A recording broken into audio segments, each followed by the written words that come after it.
Okay. Well, welcome everybody to the Africa Investor RegTech Consultative Summit. For those who do not know me, my name is Ashley Smith. I am on the executive team with Daedalus Global. We are a go-to-market and investment advisory that specializes in emerging tech and emerging markets, more specifically, really the African market. Through Daedalus Global, we also organize the biannual Pan-African Africa FinTech Summit. We're the only FinTech Summit that's held only twice a year in both the United States and in a different African country. It is through the Africa FinTech Summit that we've put together, in partnership with Africa Investor, this RegTech Summit. So I want to hand it over, actually before I hand it over to you, Hubert, I do want to go over a few housekeeping items. Largely, we are going to be monitoring questions through this Q&A box on your screen. If you scroll down, you'll see Q&A. Feel free to leave your questions there. We will be monitoring them and then posing them to the panelists. And we have two panel sessions. So I have linked there's a link to the agenda in the chat box. Please feel free to click that open. We are also live streaming this event on Facebook. And I did provide the link for that event. So anybody who has issues logging into the Zoom meeting or did not have a chance to pre-register, they could just view it directly through the Facebook live stream, and they could leave comments there or questions. And we're also monitoring that, and we could pose them to the panelists as well. So with that, I'm going to hand it over to Hubert Danso. He is the CEO and chairman of Africa Investor. He is also the chairman of the African Union's Continental Business Network. And he's going to be your moderator for today's sessions.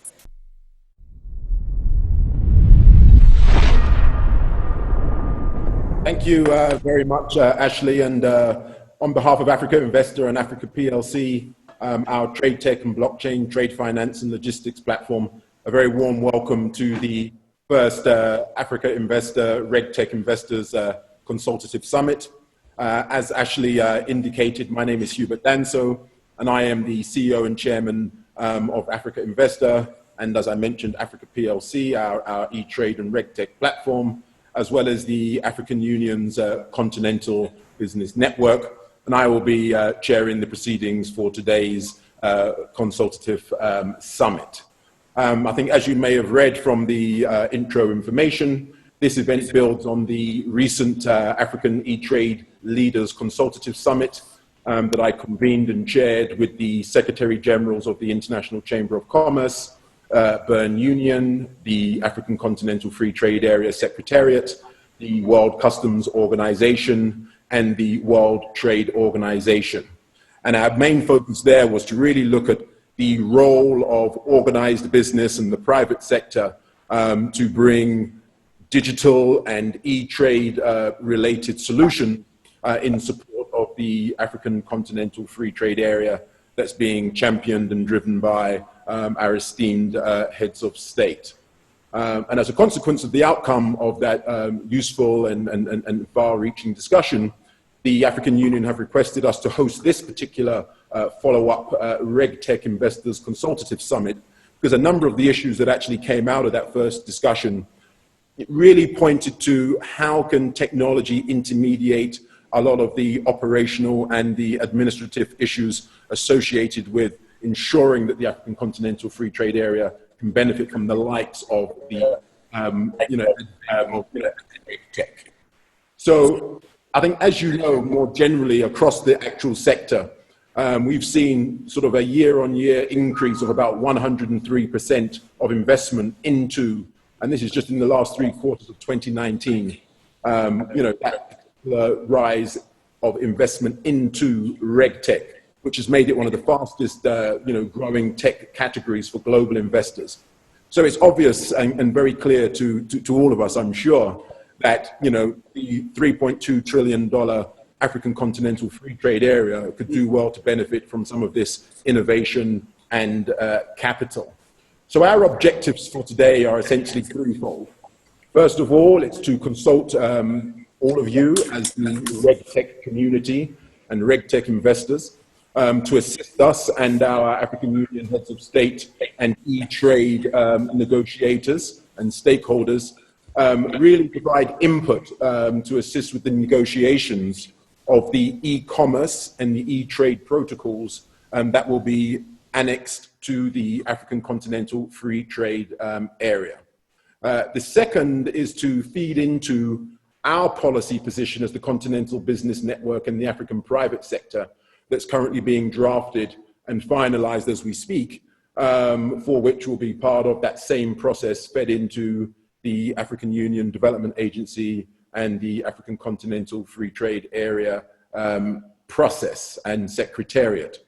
And then the third and final key objective is really to look at areas of support for the Africa PLC e-trade platform, where we can bring and pilot new innovative RegTech related solutions as a go-to-market transactional and knowledge exchange platform that is in line with our mission. And our mission is really how to globalize African e-trade in support of the African Continental Free Trade Area. We will also run a few polls throughout the session. I think as you would have seen from the program, this session is going to be broken up into two segments.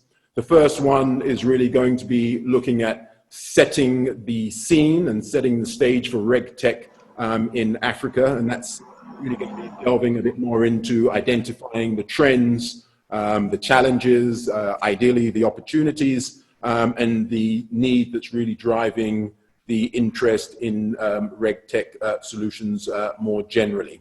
And then in the second panel, we're really going to be talking a lot more about the sort of go-to-market opportunities, what investors are really doing. We're seeing some good examples of what's been invested in, and hopefully we'll come away with some very practical and specific examples of what we can invest in now, what we can review as a RegTech investment-related opportunity for the continent. But before we jump into the issues and into the first panel, I'm going to call on my good colleague and partner here, Ashley, just to run a bit of a poll for us here, which will be the first poll. And here we're really looking to get your initial perspectives on the impact of COVID-19 and the extent to which you believe that as a consequence of the increased digitalization, whether our negotiators should potentially accelerate the negotiation on e-trade and e-commerce that is currently scheduled for 2020, whether that should be accelerated to 2021. You should see the poll in front of you. It's a yes or a no answer. I'm not meaning to influence anyone, but I'm clicking yes. And I have just sent it through. Please do the same.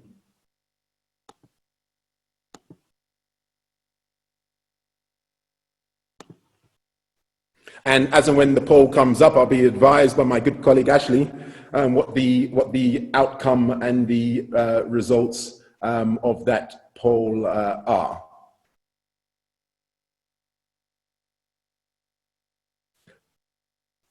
But I think let's proceed while the technology does what technology does. So as I mentioned, we are starting with the panel number one, which is setting the stage for RegTech opportunities in Africa.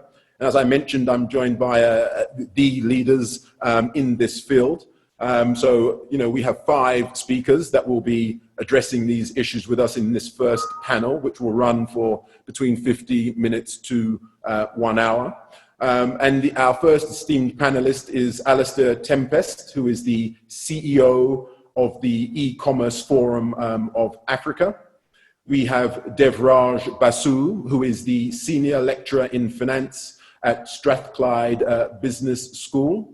We have Mark Henderson, who is the founding partner at Agile Process Innovation. We have Michelle Chivungu, who is the founder and CEO and investor of the Global Policy House in the UK. And we have, last but by no means least, Paul Smith, who is the former president and CEO of the CFA Institute. So we're going to jump straight into this, and I'm going to start with you, Alistair. And you were very involved in a lot of the negotiations and bringing private sector perspectives together from the e-commerce community, working with a lot of the multilateral organizations in this space. So you're steeped in this.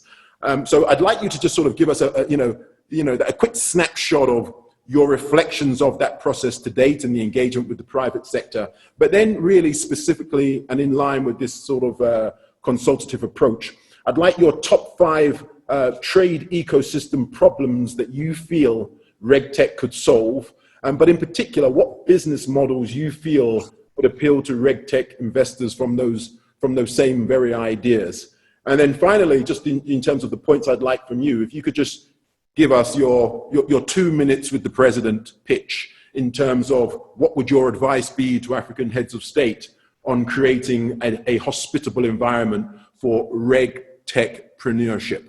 Over to you, Alistair.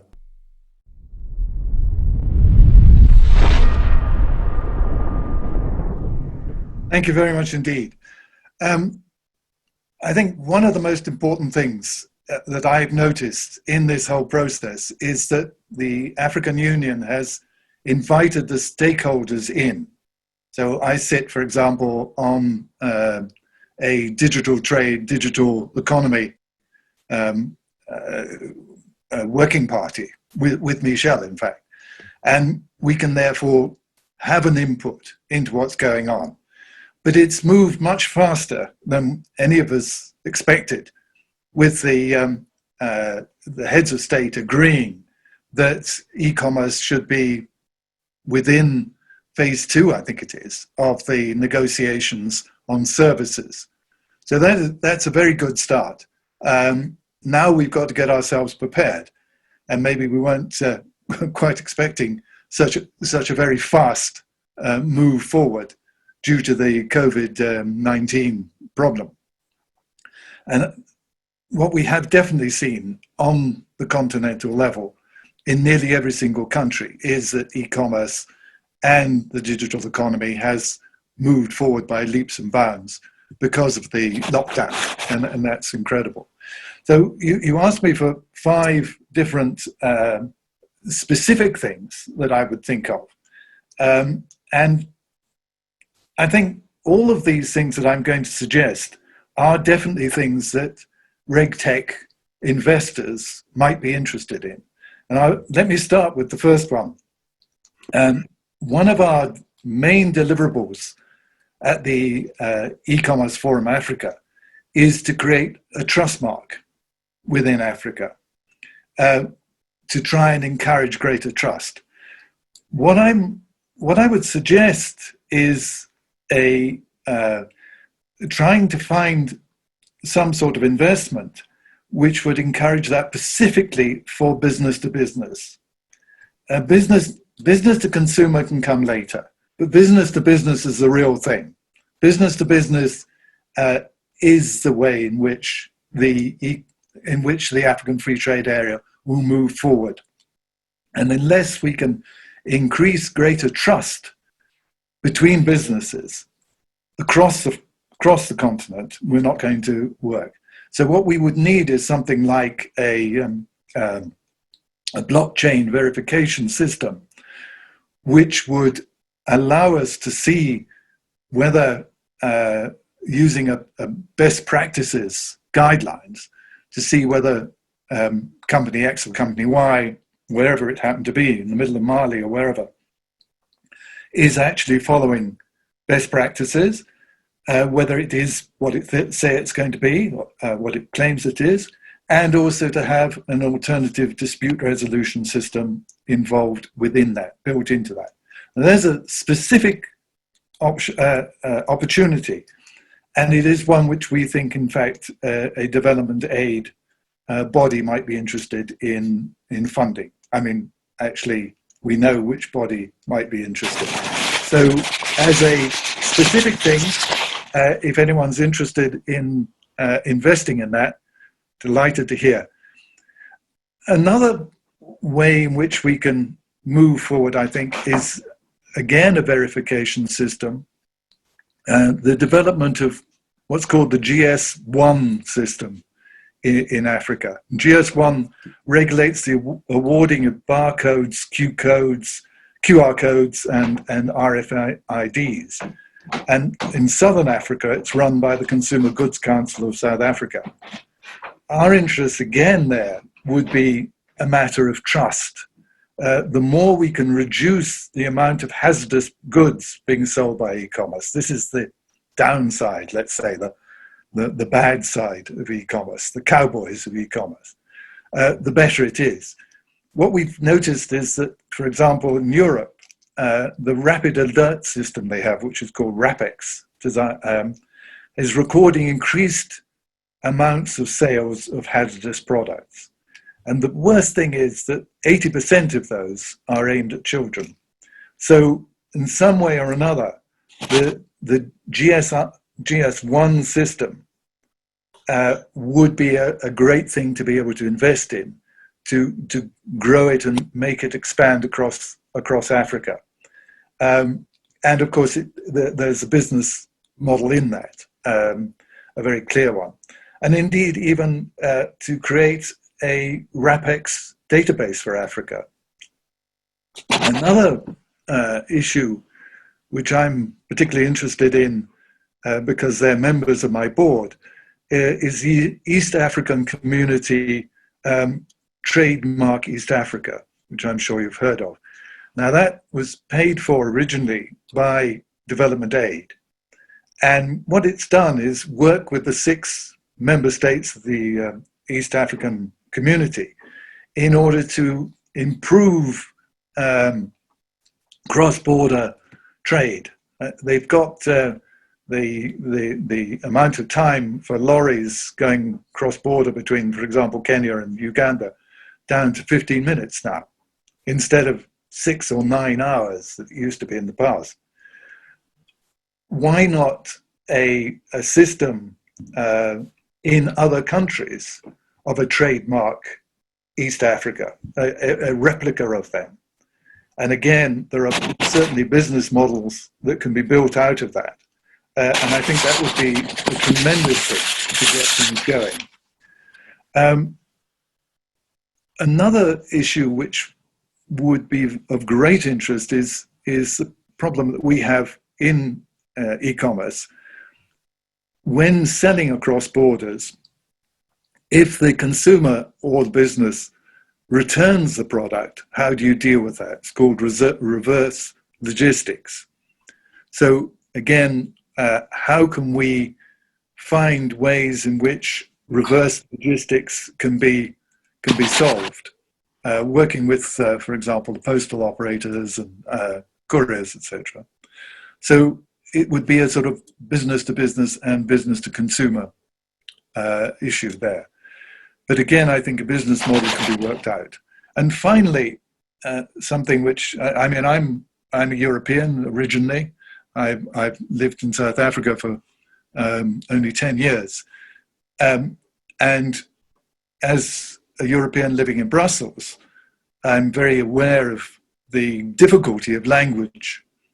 The African Union has been very clever in only choosing 4 different languages. Maybe Swahili will come as the 5th one.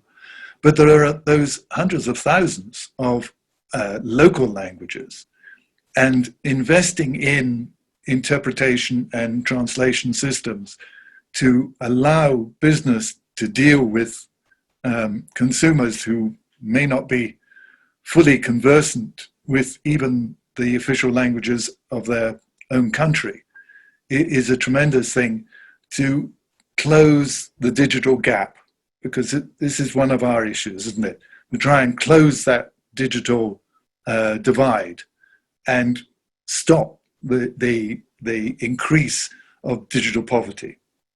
So I would suggest that as my 5th suggestion, if I may. All of them, I think, have got very good business models that can be created simply for investment.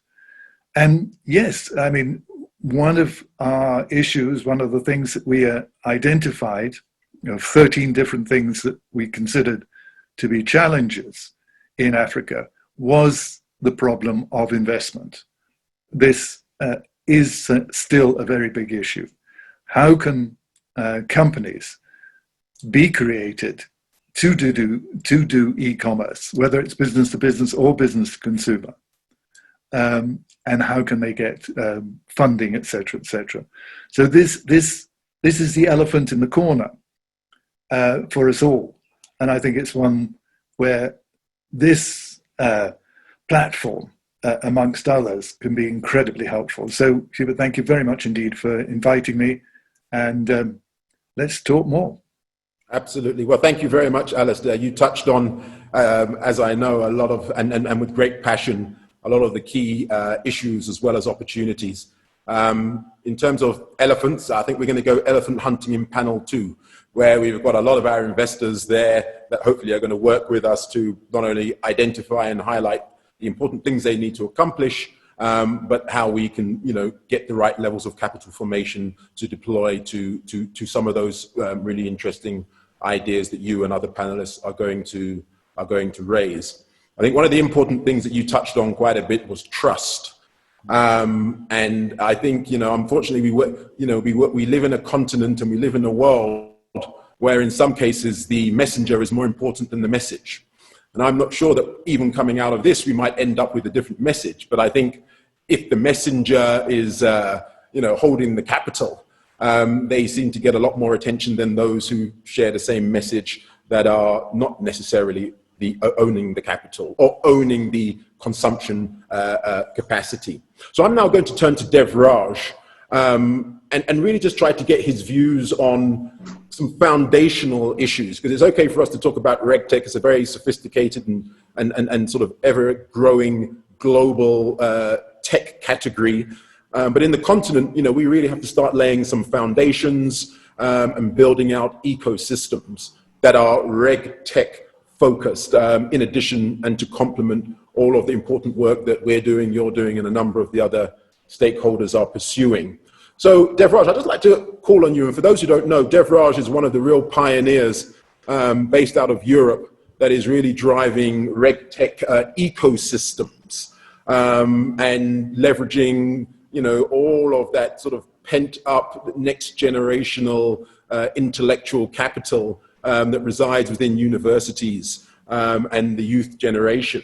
So Devraj, I'd like to really get your views initially on the role that you believe academia can play and assist us on the continent to lay that strong foundational RegTech industry base. And then also I'd like you to please address this issue of, just sharing your insights. We want to avoid some of the mistakes that you may have made or some of the lessons that you learned in building an ecosystem, around the RegTech space.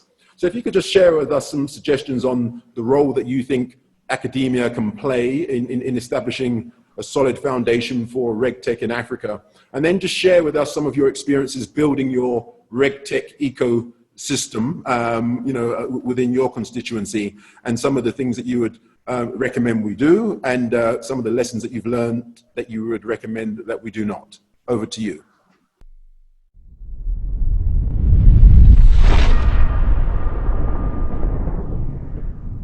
Thank you. Thanks so much. Great pleasure to be here, and thank you again for the opportunity. And thank you for the introduction. Yes, some of it is even true. So I have to say, right, everyone, don't you? But the thing that Hubert speaks to is so a little bit of background to all of this. Within Scotland, there is this effort to try to create an overall fintech ecosystem. And that has been pioneered by a number of organizations within Scotland, most notably FinTech Scotland. And sort of the tireless efforts of FinTech Scotland have really brought this notion of ecosystem to the fore. Now, where sort of Strathclyde and I come in is to try to specialize that a little into the context of RegTech. And to sort of go to Hubert's question, so what is the role of academia? And this is something that we've been talking about quite a bit. Maybe could I summarize it in 2 words? Honest broker. Okay. So you stand between, as an honest broker between, and I'll sort of try to answer both questions at the same time. So to the second question of what have we learned?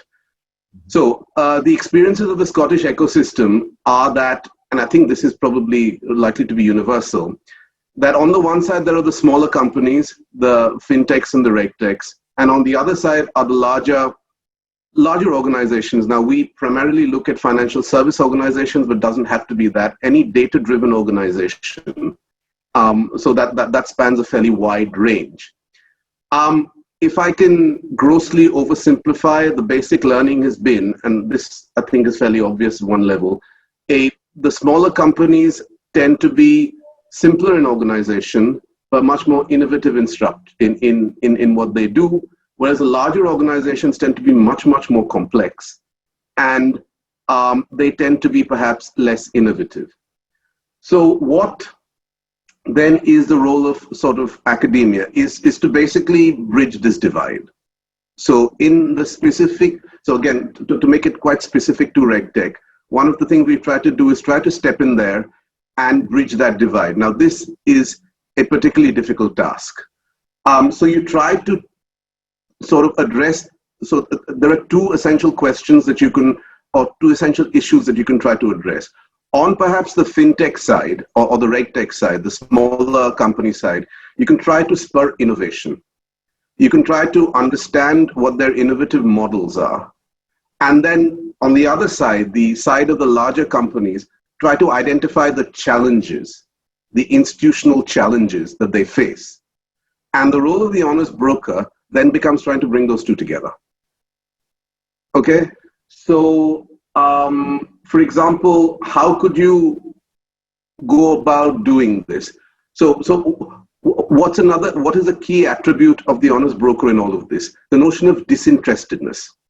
They are neutral in that they are trying to understand the problem as holistically as possible, not from a specific perspective, from a disinterested perspective, and as opposed to perhaps a more commercial organization who is trying to analyze it for a particular motive.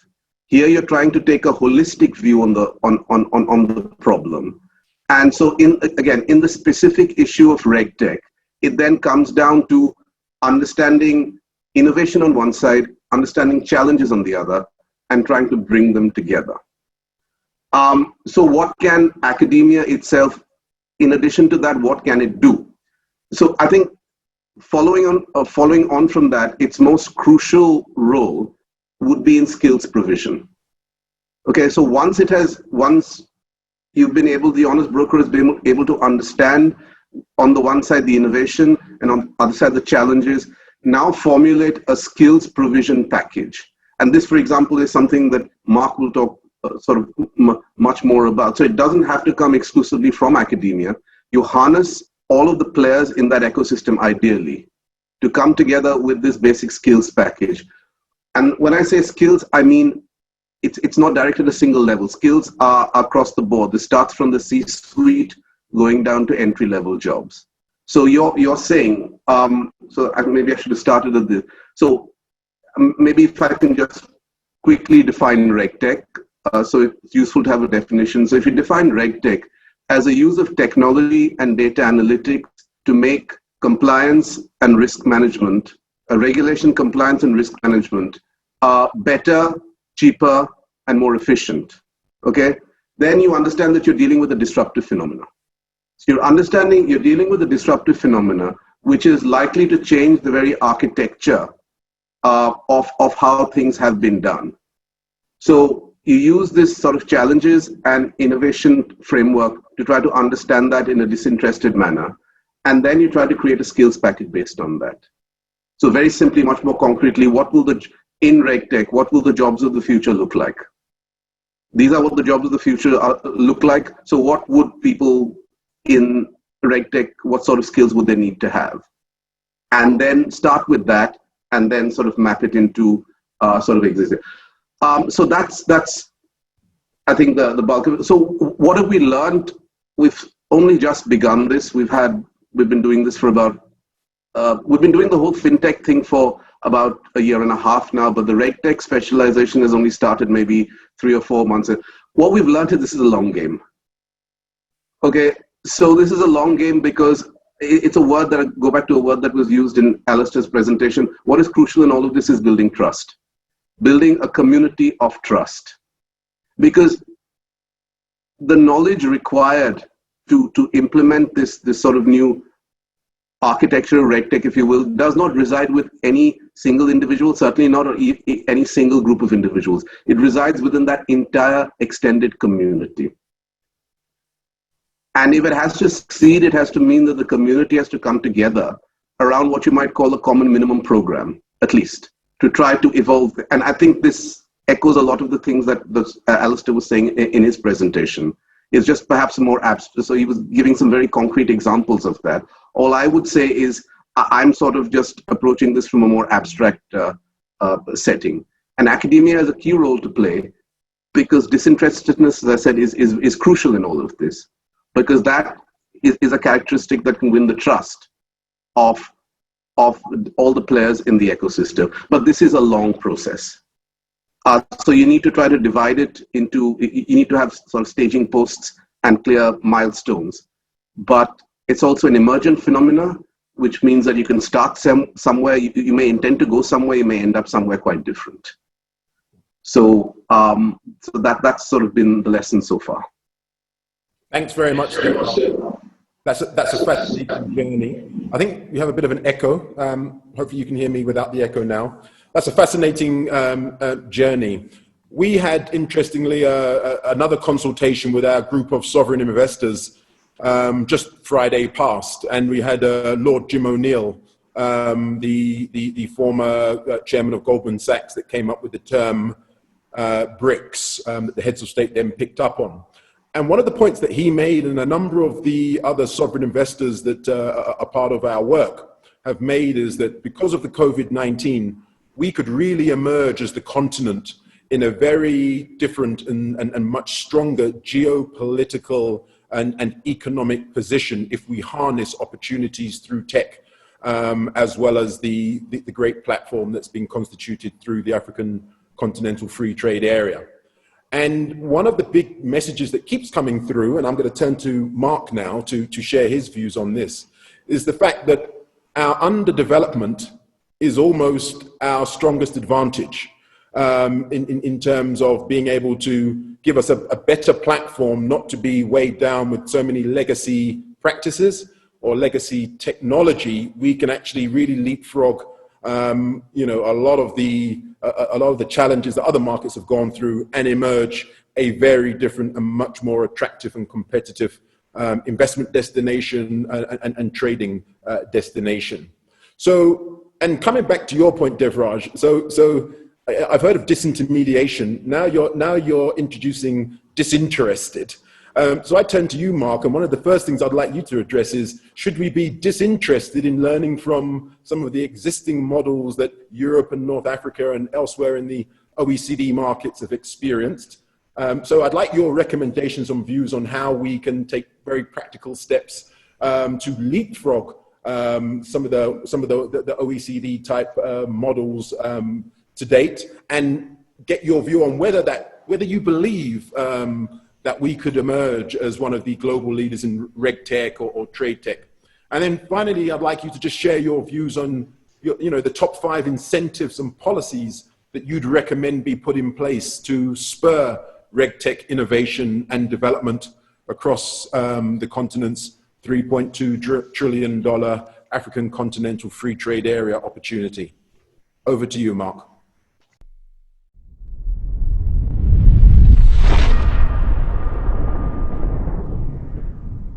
Thanks, Hubert. I'm going to be honest with you, to answer your questions probably take a better man than me, but I'll certainly share my experience of somebody who is an entrepreneur within the tech space and having to address some of the fundamental issues that we found.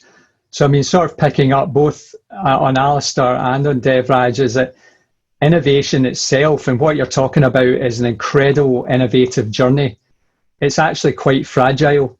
And I think there's a sense that, back to your point, the advantages and disadvantages is that I really feel that Africa in itself yes, it's good to look to other regions within Europe and in the US, but actually it's a journey that you need to take ownership of yourself. Because, when I think about just what you've described and what's been talked about over the last 10 or 15 minutes, is that actually there's a huge amount of work to be done. And how are we going to resource that and drive that forward in a way that at a pace that you want to achieve? So what COVID has done is accelerate where people are talking about 6 years of digitization being done in 3 or 4 months, to move things forward.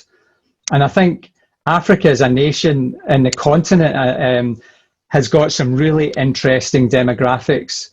And that's where, you basically have the world's 10 youngest populations. And so if you go down a traditional route of development, which Silicon Valley or even the big companies, and I've nothing against them, companies like IBMs of the world would push you, is you basically need a huge amount of development capacity to actually be able to drive that journey. And I think that capacity to transform in a traditional way is something that you really need to actually be challenging. And this is where, I guess, as somebody who's struggling in this space myself, is that we've really focused on this whole rise of no-code, low-code type technologies. And as Devraj said, is that a lot of these technologies are actually coming out themselves out of startup incubators, innovation.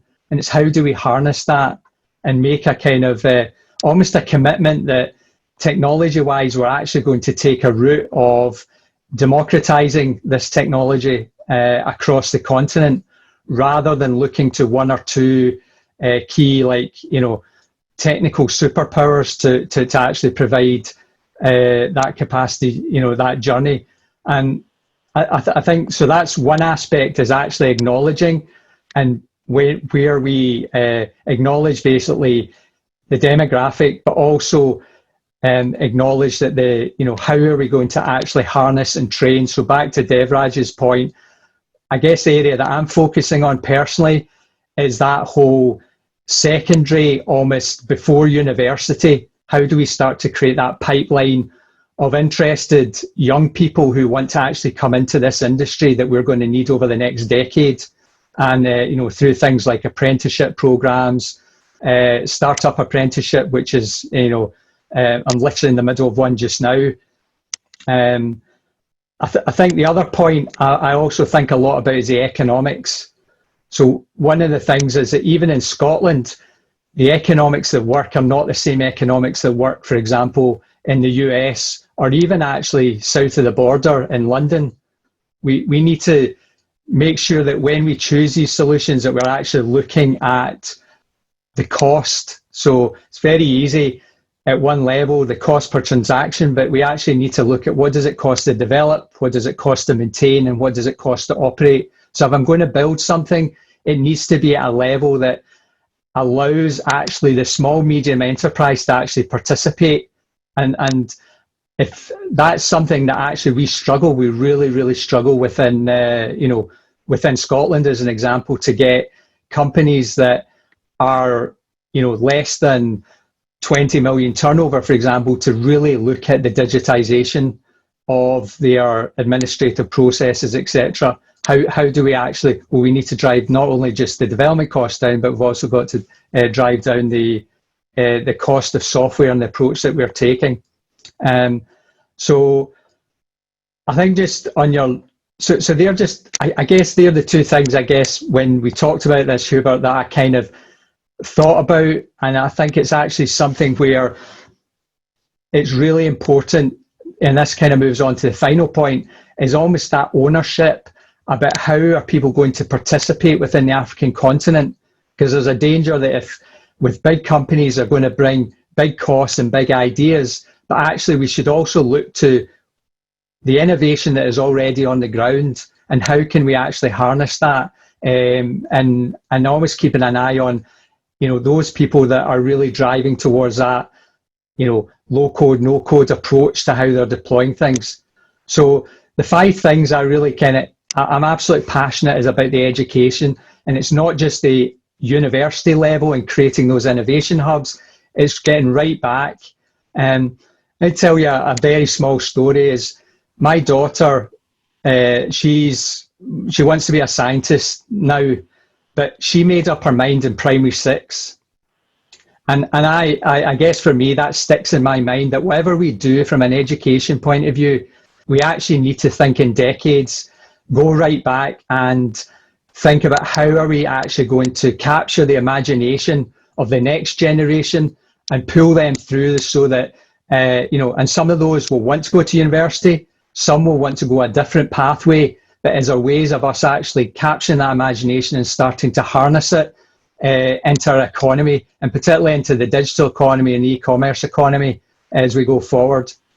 The second thing is choose wisely. I think about the approach that you take to development, so the kind of software, and there's lots of good stuff that's starting to reach a maturity point where I don't need to be a developer. I can actually be an experienced business user who can then harness that development to actually drive and advance and digitize what it is I'm actually trying to do. I think the third thing is around, we are looking at this in Scotland, is around how do we incentivize businesses that are they're beyond scale up, but to really grow, they need to spend and expand using a digital approach rather than continuing to purely invest human capital into it. How do we actually create some form of incentive or investment, not only in startups that are creating the new technologies, but also invest into companies that may then become the consumers of this technology? Because we need to recognize, again, the economics of that can be quite hard for those companies. And I think, picking up on Deborah's thing, is that the whole thing of the incubator, so it's part of creating this trust, is also creating an environment where we take the fragility of innovation and actually create incubators of ideas where there's focused themes around RegTech, digital economy, e-commerce, where there's funding, resourcing, skilling.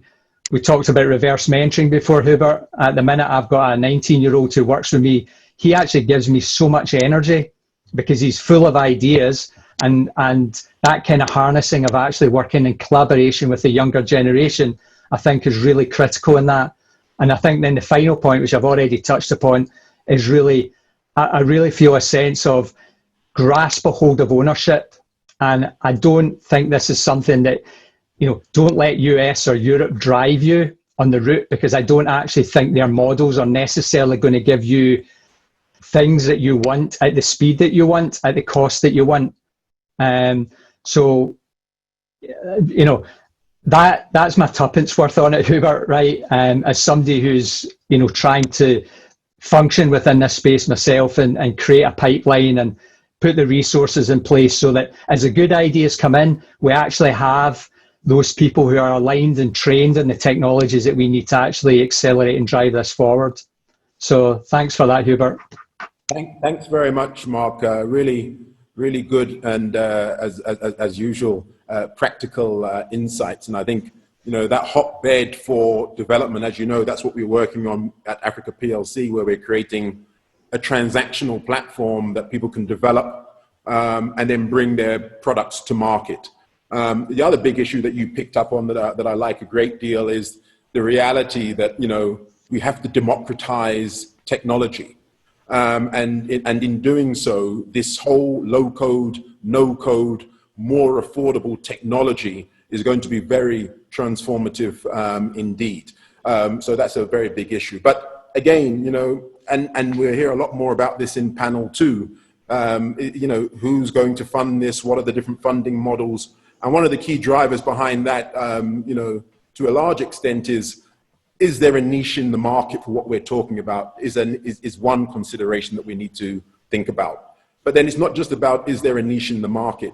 Is there a market in the niche? Because at the end of the day, there's got to be a buy-sell proposition that can move towards sustainability. So with that, I'm going to move to Michelle, because I'm going to be looking to Michelle to just talk about this whole issue. Now, we've heard some great ideas and we've alluded to investability related to those ideas. So I'm really going to ask Michelle to address the same issue, top 5 trade related ecosystem challenges that you think RegTech could solve, and why they should appeal to investors as a result. But I want you, Michelle, please, to just build out a bit, because we spend a lot of time talking about the problems and, you know, pontificating as to whether we can solve our problems. So I'd really be interested for you to go beyond that and talk about why solving these problems is a commercially sensible thing and why these problems are investable. Over to you, Michelle.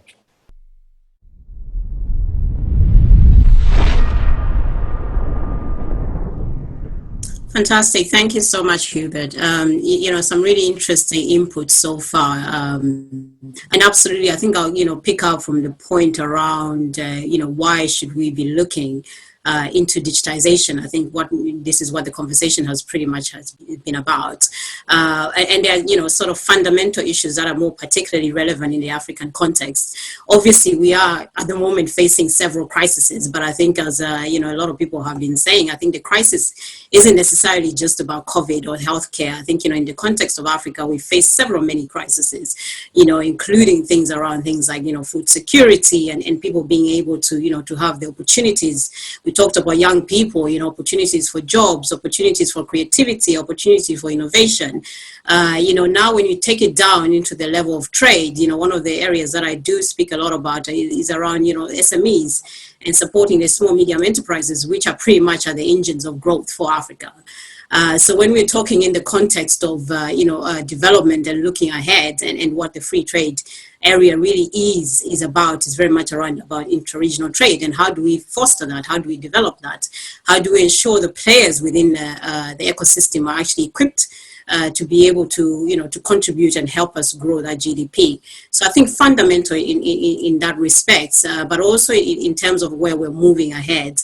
We're obviously looking towards the future now, and the future has come knocking on our door very, very fast because of COVID. And I really think in terms of digitization, when you look at trade, for example, there's some fundamental areas where we need to start to look at improving trade. One of those areas have been mentioned already. I mean, when you're starting to create that trust system. So we need an ecosystem where, you know, there's a lot more trust. We need an ecosystem where there's a lot more transparency. We need an ecosystem where people are a little bit more confident that, okay, if I am, you know, sending my goods between Nigeria to Kenya, my goods are going to get there in time. I'm going to get paid in time as an SME. I'm not going to have to sit for hours and hours or worry about my documentation. You know, I have to fill this documentation. It takes, I don't know, 15, 20 days before I can get any funding from the bank. So there's a whole range of complexities that we need to address within the whole trade ecosystem. You know, you're looking at things like trade financing. How do you ensure that the small players, for example, in Africa, are actually able to access the finance that they need? Very, very difficult in many respects. So what are the solutions in my view? I mean, there's several solutions. Yes, number one, technology is going to play a critical role. And we've seen that overnight with the introduction of COVID-19. You know, but I think technology is just one answer.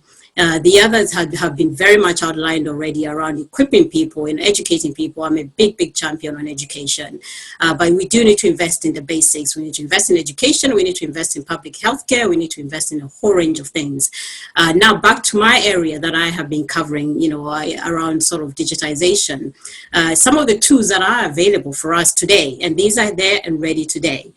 You know, if you're leveraging technologies like blockchain, for example, you're using big data. When I'm talking about big data, huge amounts of data sets that we're producing almost every day. We are, I think, you know, failing to kind of capture the data sets that are there. You know, who owns kind of the data centers? You know, how much access do we have to those data centers in order for us to utilize, you know, analytics, you know, be it AI and a whole range of other different technologies that you can utilize to start reading those data sets to give you some very informative, you know, information around how to utilize that data to inform either policy or to inform even new business models. So we need to start to look very, very clearly and very, very, you know, strongly around the data argument. So data is very much under the underlining, you know, gold, that the golden thread that is spread all across when it comes to kind of technology. So depending what technology you're talking about, be it drones, be it AI, be it big data, data is very, very much at the heart of that. And I think we need to start to emphasize a little bit more in terms of understanding data, making sure that we're utilizing quality data. It's not just about any data, quality data, managing data, and having access to data is very, very important. But the number one, huge factor here as well is also making sure that, all countries across Africa, I think, should be investing, in both digital and physical infrastructure. Number one, that is absolutely critical moving forward. If we are going to move forward, be it in the digital economy or in the sort of informal economy, we need to start to look at placing these fundamentals in place, number one, before I go into even the solution I'm about to suggest. So we need to have those fundamental basic elements in place, number one. Number two, we need to be able to start leveraging what is actually out in the marketplace. So, you have technologies like blockchain, for example. Blockchain is the trust machine. Blockchain is going to help to enable trust, through trustless systems, through trustless networks. So all of us, might not be able to know each other. We might never have met ever before, but we should be able to trade and do business across borders, be able to interact with one another without necessarily having met. This is because blockchain enables that transparency, that trust, that ability for all of us to connect, through networks and through security. And I suppose the security comes from, the encryption and the coded kind of programming that comes with the development of software or blockchain. So in fact, you're not necessarily relying on trust from each other, from humans, but you're relying on trust on the code that is being utilized to enable us to interact and engage. So with the blockchain platform in place, you can have documentation that is digitized and placed onto the blockchain securely, and that information is there, it's secure. So if I want to place my information, people know that this is Michelle. They can track Michelle through this digital ID that I have. And through my ID, for example, if I own land in Zambia, which is where I come from, and I want that land to be recognized for me, and I don't have to fight with 100 of my relatives about land, that land can be placed onto the blockchain. You can track it very, very easily. Same with the supply chain. So supply chain at the moment is very, very difficult to know when goods are moving from A to B, when they get to customs, and then you have to fill all sorts of documentation. How do we improve that whole process end to end? You can utilize, blockchain and other technology as well. Blockchain is not necessarily beneficial working in isolation. We have to start to, put the technologies together and really that's where you start leveraging value by, utilizing the technologies together. So tap on the technologies for sure, but also start to build the basic infrastructures in place that are necessary in order to implement these technologies. Number one, my recommendation. Number two, we have to look at, digitizing documentation, I think, especially when it comes to trade and e-trade. And we're looking at end-to-end digitization solutions in place here. Not necessarily we're going to digitize just one element and then that's good to go. No, we need to look at end-to-end solutions in place. And there are many, many examples already that are happening, with companies like Blero. Even in Africa, there are many, many, early stage startups that are starting to look at the process and how you manage that. And number three, one of the other recommendation I have is very much back to data again. Governments especially need to be able to start to analyze, have they got data localization laws in place to ensure that, the security of data, to ensure the end user has a bit more control, with usage of their data. How do we look at actually enforcement around, breakages around not following the protocols that are in place? Very, very important. So these are clear recommendations for governments that should be happening now. When you're looking at new innovative financing models, the other challenge I think we have on the continent is actually access to liquidity and access to financing. We need to start to strengthen the local, national, regional capital markets. Yeah, and building new liquidity coming into the space. So if we're building liquidity internally within Africa and starting to invest in strong capital markets, that is going to help to drive and introduce new models of financing. This is particularly critical, I think, for SMEs. A lot of our SMEs are women, are young people. They are in informal settings to a large degree. They are the major players in selling in agribusiness and a whole range of different areas. How equipped are they in terms of access to finance? Very, very difficult sometimes. So how do we start to create an economy that allows, SMEs and a range of others to actually have access to finance? We need to strengthen our capital markets, but we also need to bring that enabling environment that allows for new players to come in, so new players who have new different offerings in terms of financing. So I'm talking about things like decentralized finance, where again, you're using blockchain-based financing, where you're decentralizing access to finance. You're looking at things like microfinancing, which is very, very relevant for SMEs, particularly in Africa. So all that needs to be looked at. In terms of investors, I think a very big call for investors from myself. I think investors have a huge role to play here in terms of actually starting to invest in what I call, sort of the platform economy, right? We need to build more platforms around across Africa that are driven and owned by Africans, and investors have a big role to come and start investing in those companies that are starting to build the platform economy. The platform economy enables that connectivity I talked about, that access to market, that opportunity for young entrepreneurs, women-led businesses to come in and actually be supported. Then we need to look at investing in SMEs, as I said earlier on. We need to start to looking at building, sort of simple things, education. Overnight across the world, doesn't matter, developed or undeveloped countries, overnight you've had to go virtual, you've had to go and digitize. So we look at education. How are we actually educating our young people? Are they prepared for the next skill sets that are required in jobs that will be created in the future?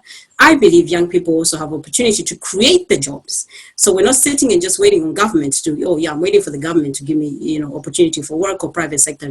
No, I want to create the next set of jobs by either being a data scientist, by either being a software engineer, and this is already happening in Africa. I've seen many young people, Ghana, Kenya, Nigeria, Zambia, where they are playing with things like cryptocurrency and starting to understand, okay, what does this crypto mean?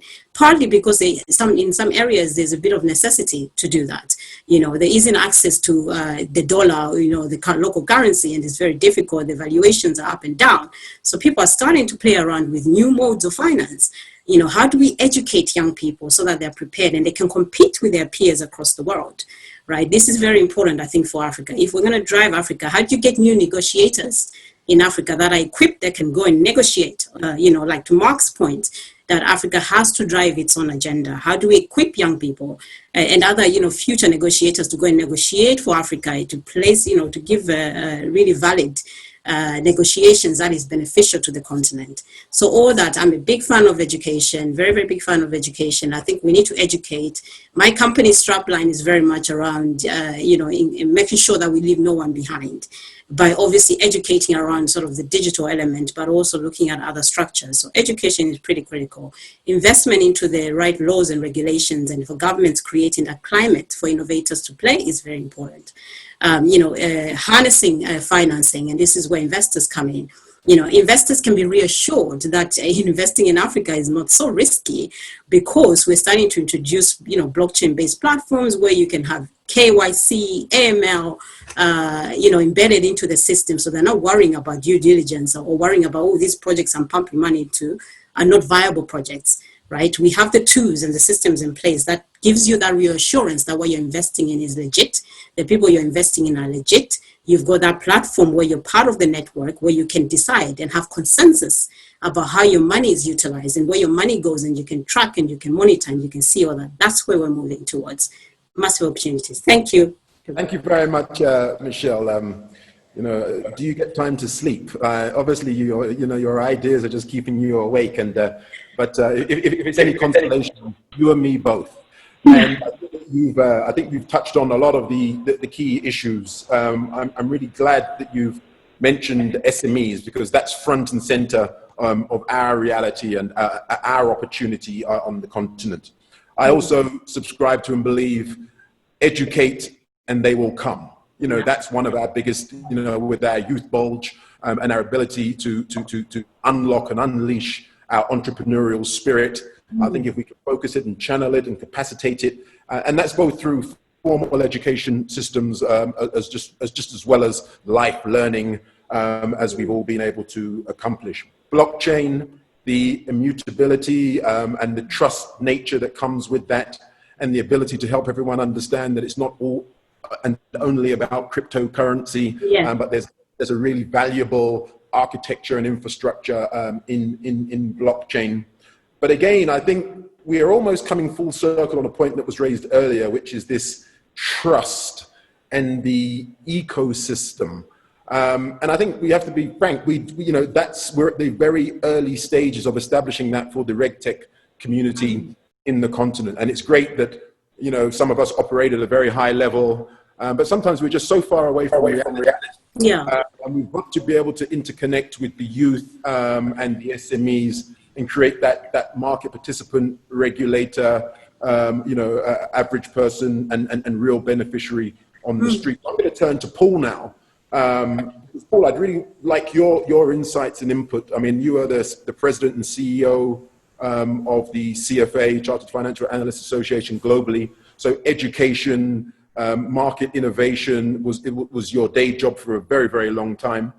We speak about a number of these issues, and our heads always try to be 10, 15, 20 years ahead of where we are today. So I'm really looking forward to some of your comments on that. But two things I'd like you to address.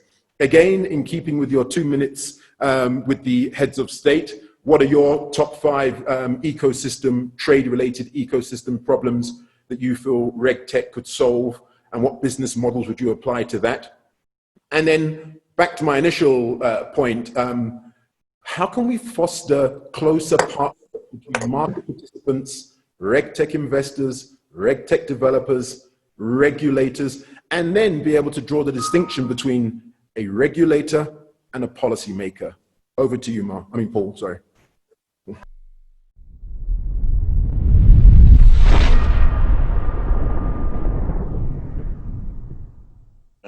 Good day to everybody. It's wonderful to be addressing you. I'm actually speaking from Hong Kong at the moment, and I think that's interesting. We are a part of China, and I think China has many touch points of similarity with Africa in that, as some of the panelists have mentioned, what we're involved in Africa is trying to leap over various stages of development, avoid the bricks and mortar stage, and move on to new business models. And I think it's very instructive to think about some of the developments that have occurred in China, because they have had and coped with many of the issues that we've talked about.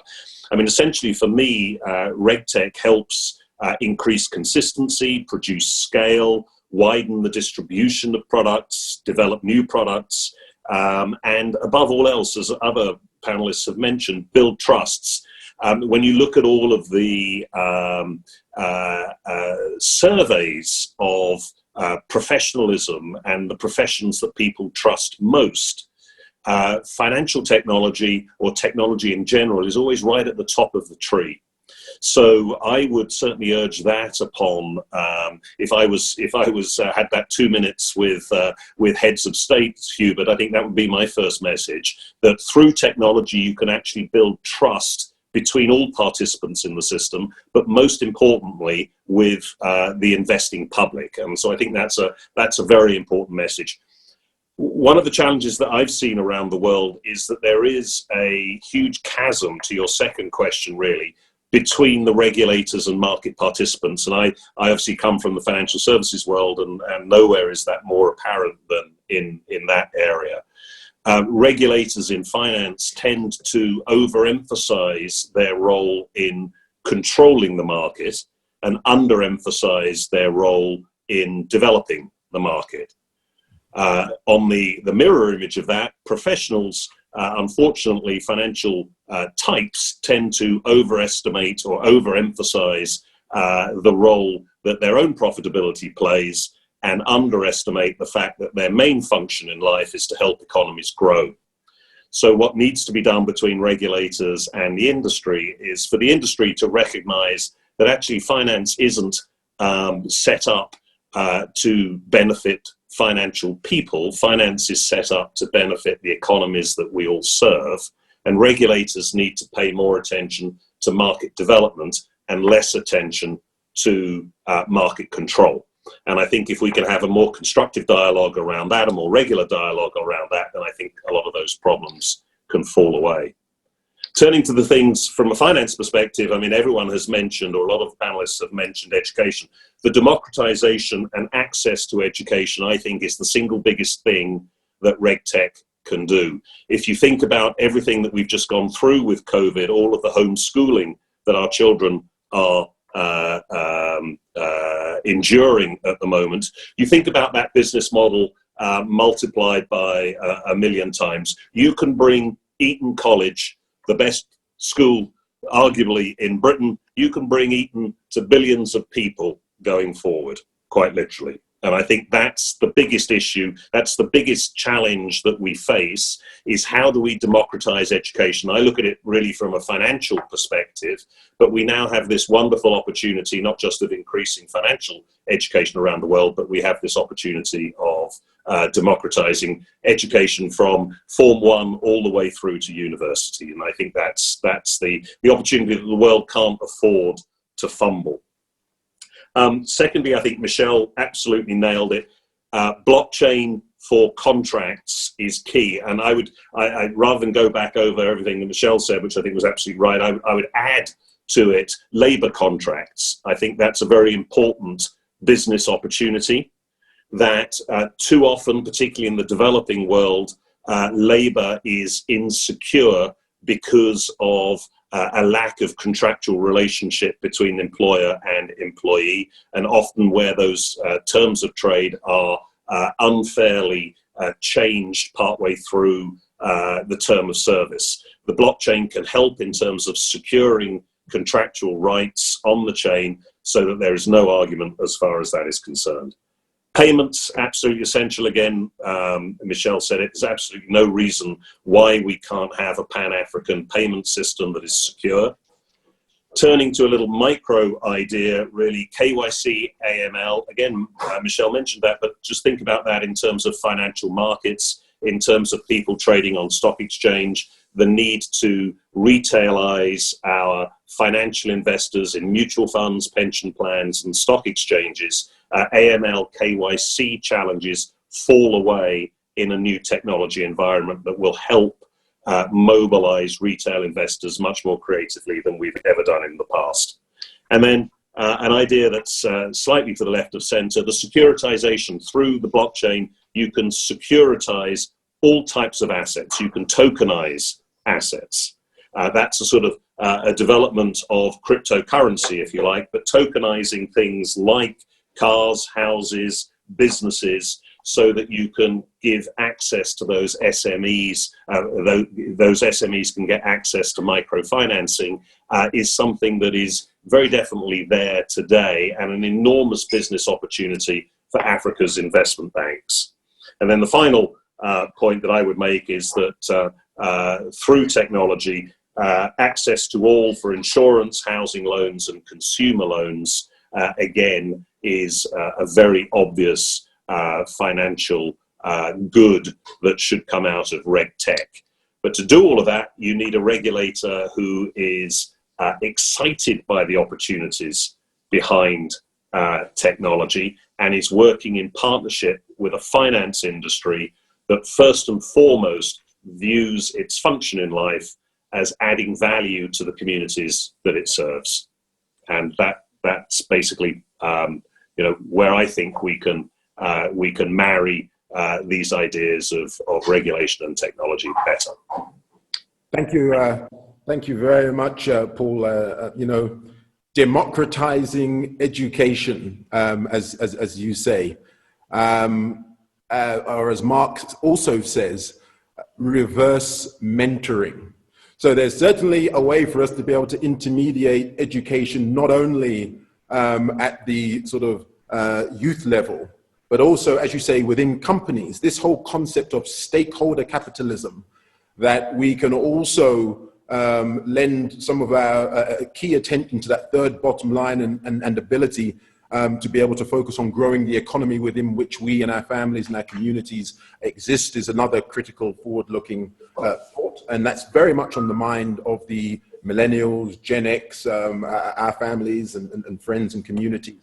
And the same applies to regulators. So very much take the point that the market development mandate should not be grossly overshadowed by the market control agenda, because of the harmful impacts that as a result will have or could have on economic growth, job creation, and all of the social and economic things that we seek to pursue.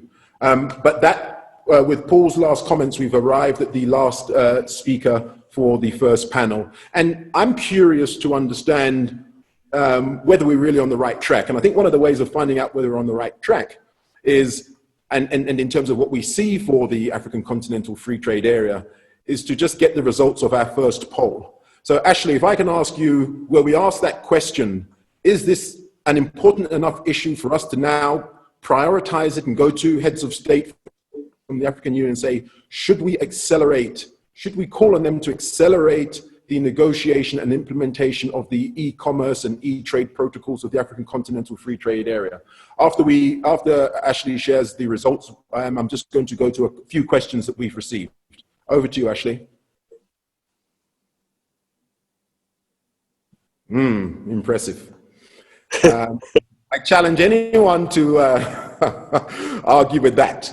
That is phenomenal. This is a very strong message from all of the leaders and stakeholders participating within this particular discussion. This is being live streamed live to millions of people on YouTube and Facebook. Thank you for your participation in this survey, which is a resounding please, our political leaders.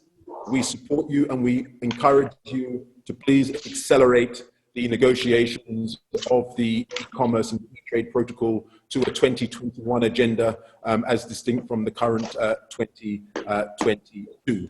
Thank you, Ashley. So there are a few questions that we have, and I'm just going to quickly rush through them in the interest of time. One was, what's been the feedback on Ghana's year of return, and are there numbers in remittances, investments, and that have been released to date?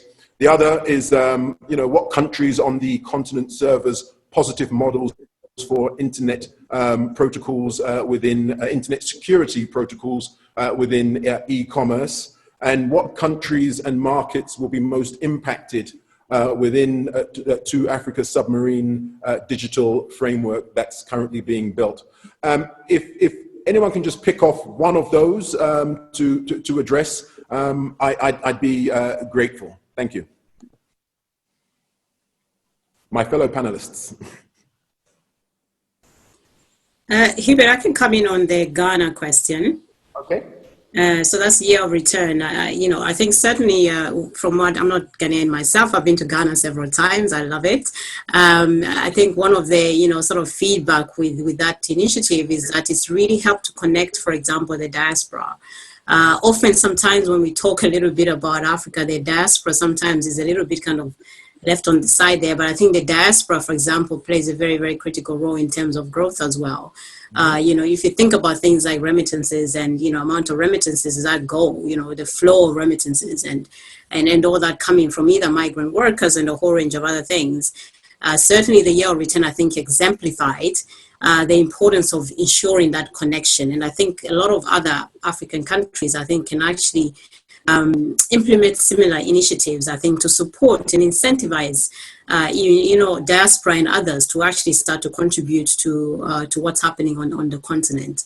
And of course, a lot of people who are in the diaspora might have been, away for quite some time, so are probably a little bit unfamiliar in terms of what's happening on the ground. So I think that initiative is a great, great example in terms of connectivity. As we move ahead, we need to be able to, to connect a little bit better and ensure that there's a bit more contribution. So I think there's been some positive, returns from that. And even in terms of sort of GDP and growth, I think they generated quite a lot of, revenue coming out of that activity from the Ghana side. Fantastic. Any other views on the questions raised? Alistair, over to you. On the security issues, this is a really big problem, I think. If Europe and America are not ready for cybercrime, Africa is certainly far behind that. It's one of the issues that I personally have been very interested in for a long time. I think that because of the growth of broadband and connections in Africa, and also because cyber criminals are very clever, and therefore they're right at the top of any new move forward. They've moved into mobile cybercrime. They're not just on your PC.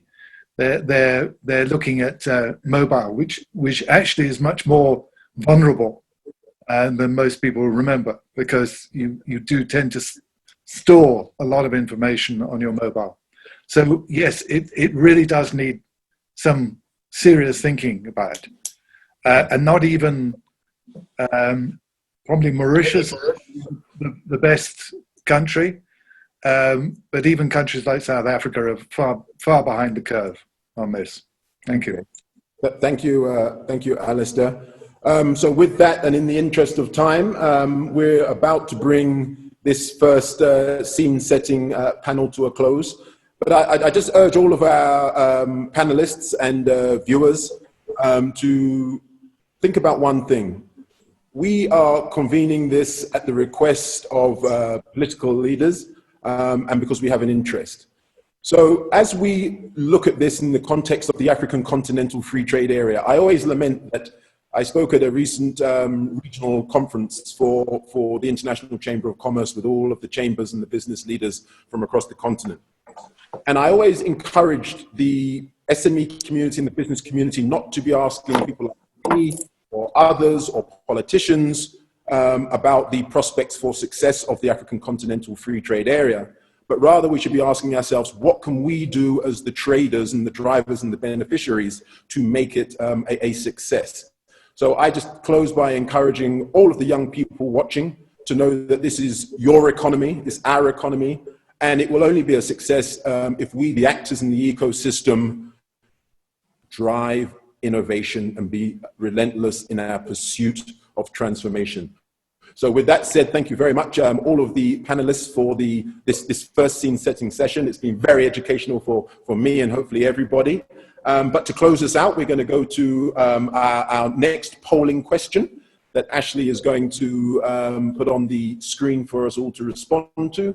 And that's really going to be looking at getting your views about the sort of the top 3 regulatory ecosystem problems that you feel RegTech could solve. It's a multiple choice question. Grateful for your response to that. And while we're doing that, we will now transition to our second panel. It's called Show Me the Money, or maybe not. I think on the program it's called Investability and bringing the models to market. So thank you very much, panel 1. We're now going to transition to panel 2. Doing business in Africa. You can't afford to be without Africa Investor.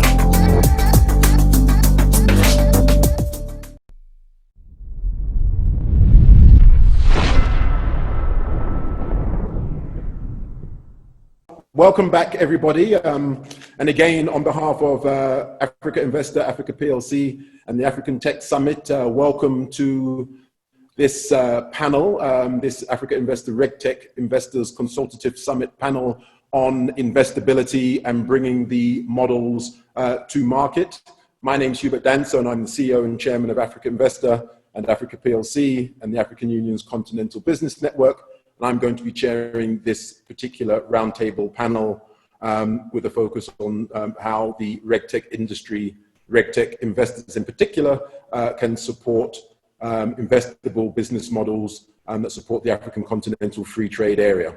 We've just heard and had an excellent consultation on setting the stage for RegTech in Africa in terms of identifying key trends, problems and opportunities that are driving the need for RegTech solutions and how they can support the African Continental Free Trade Area. But for this particular panel, our RegTech Investors Consultation has drawn a number of different perspectives to date. And what we've arrived at to date through our consultations with RegTech investors are 3 major observations. The first observation from our RegTech investor consultations, which our panelists here today are either going to, well, first of all, they're going to discuss it. Secondly, they're either going to agree with it, or thirdly, they're going to debunk it. So the first key observation that we've had from our RegTech investors today is that RegTech as an investment universe needs to be broken down and distinguished into two categories: RegTech venture investors and RegTech corporate or larger investors. And I'm sure colleagues on the panel will go into a bit more detail on that. The second key observation has been that the market definition needs to mean scale. What do we mean by that? What we're talking now is the suggestion that there needs to be a more horizontal rather than a vertical approach. Governments around the world have the opportunity to solve RegTech related problems by not just coming specifically at the RegTech problem, because then the market opportunity may not be big enough. One of the examples given there was Mexico, where Mexico digitalized all of the invoicing so that it actually had to be automated and electronic invoicing. And as a consequence of that, created very large pools of data that RegTech innovators and developers could then begin to apply their innovation and bright ideas about how they can solve problems as a consequence of that. And then the third big observation that we've had to date from our RegTech investors is that the go-to-market, and this might be a little controversial, the go-to-market philosophy is different for RegTech investors versus RegTech developers. And the suggestion here is that the go-to-market preconditions for investors means the existence of regulation and clear standards that foster minimum viable products to be scaled or proof of concepts to be scaled. However, the suggestion is that the go-to-market preconditions for RegTech companies is more aspirational and based on their belief that their RegTech solution can solve the same problem across multiple jurisdictions. What do they say? A definition of an entrepreneur is the pursuit of an idea that no one believes will work but you. And that's how the world is built and economies are grown. So to address these particular issues, I'm once again joined by an elite and accomplished group of discussion leaders. We have Mr. Alan Jetha, who is the partner at Dentons, a major law firm operating globally and across the African continent. We have Jason Blackman, who is the Senior Director for Customs, Trade and Compliance and Regulatory Affairs at DHL Express in Africa. We have Kenneth Goodwin, who is the Senior Managing Principal and Founder at Genesis out of New York. We have Ramonda Kirktep-Muller, who is the CEO and founder of Moninos. And we have Chris Southworth, who is the Secretary General of the ICC. If you really want to fight for something, it's always good to bring a general. So I'm glad that we have a Secretary General with us in this particular context. So look, to just jump straight into this, I'm going to turn to you, Alan. And I'd really love to get your views on those issues that I've just raised that we've heard so far from the RegTech investment community, which you are a part of and you advise on a regular basis. But really just start with giving us your insights. Give us a bit of a legal tour, if you like, of how you see RegTech on the continent, and also, please, just a couple of other points. Your top 5 regulatory recommendations, just like everyone else, please, for governments on the continent to implement that, in your view, will increase their chances of attracting RegTech investors' capital, and why you believe that will be the case. And also your top 5 go-to-market challenges, but the solutions to those challenges for investors that want to scale their investee RegTech companies across the continent. Over to you, Alan.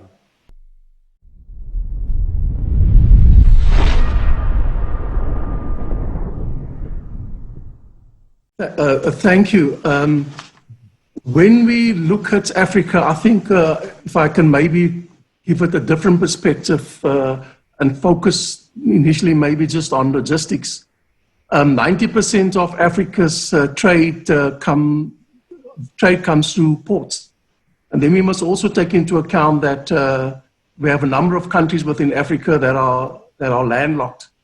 So on the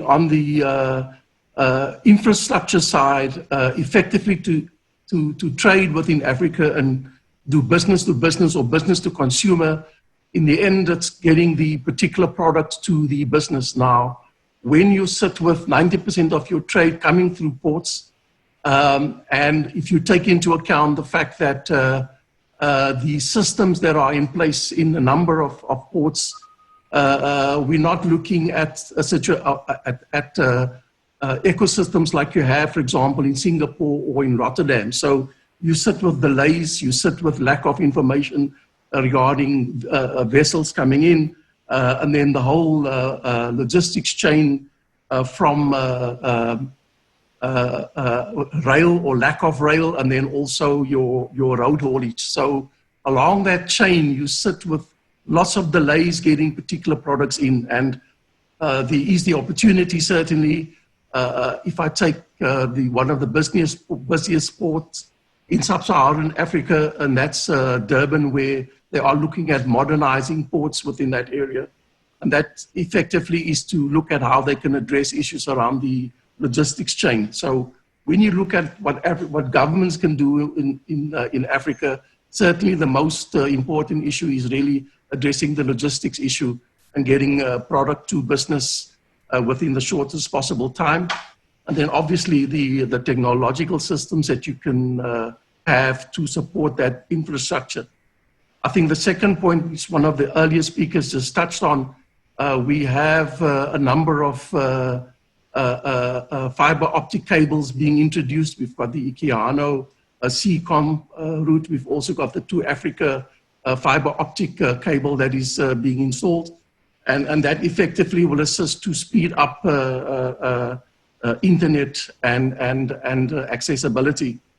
Now, what government needs to look at attracting RegTech in venture capital.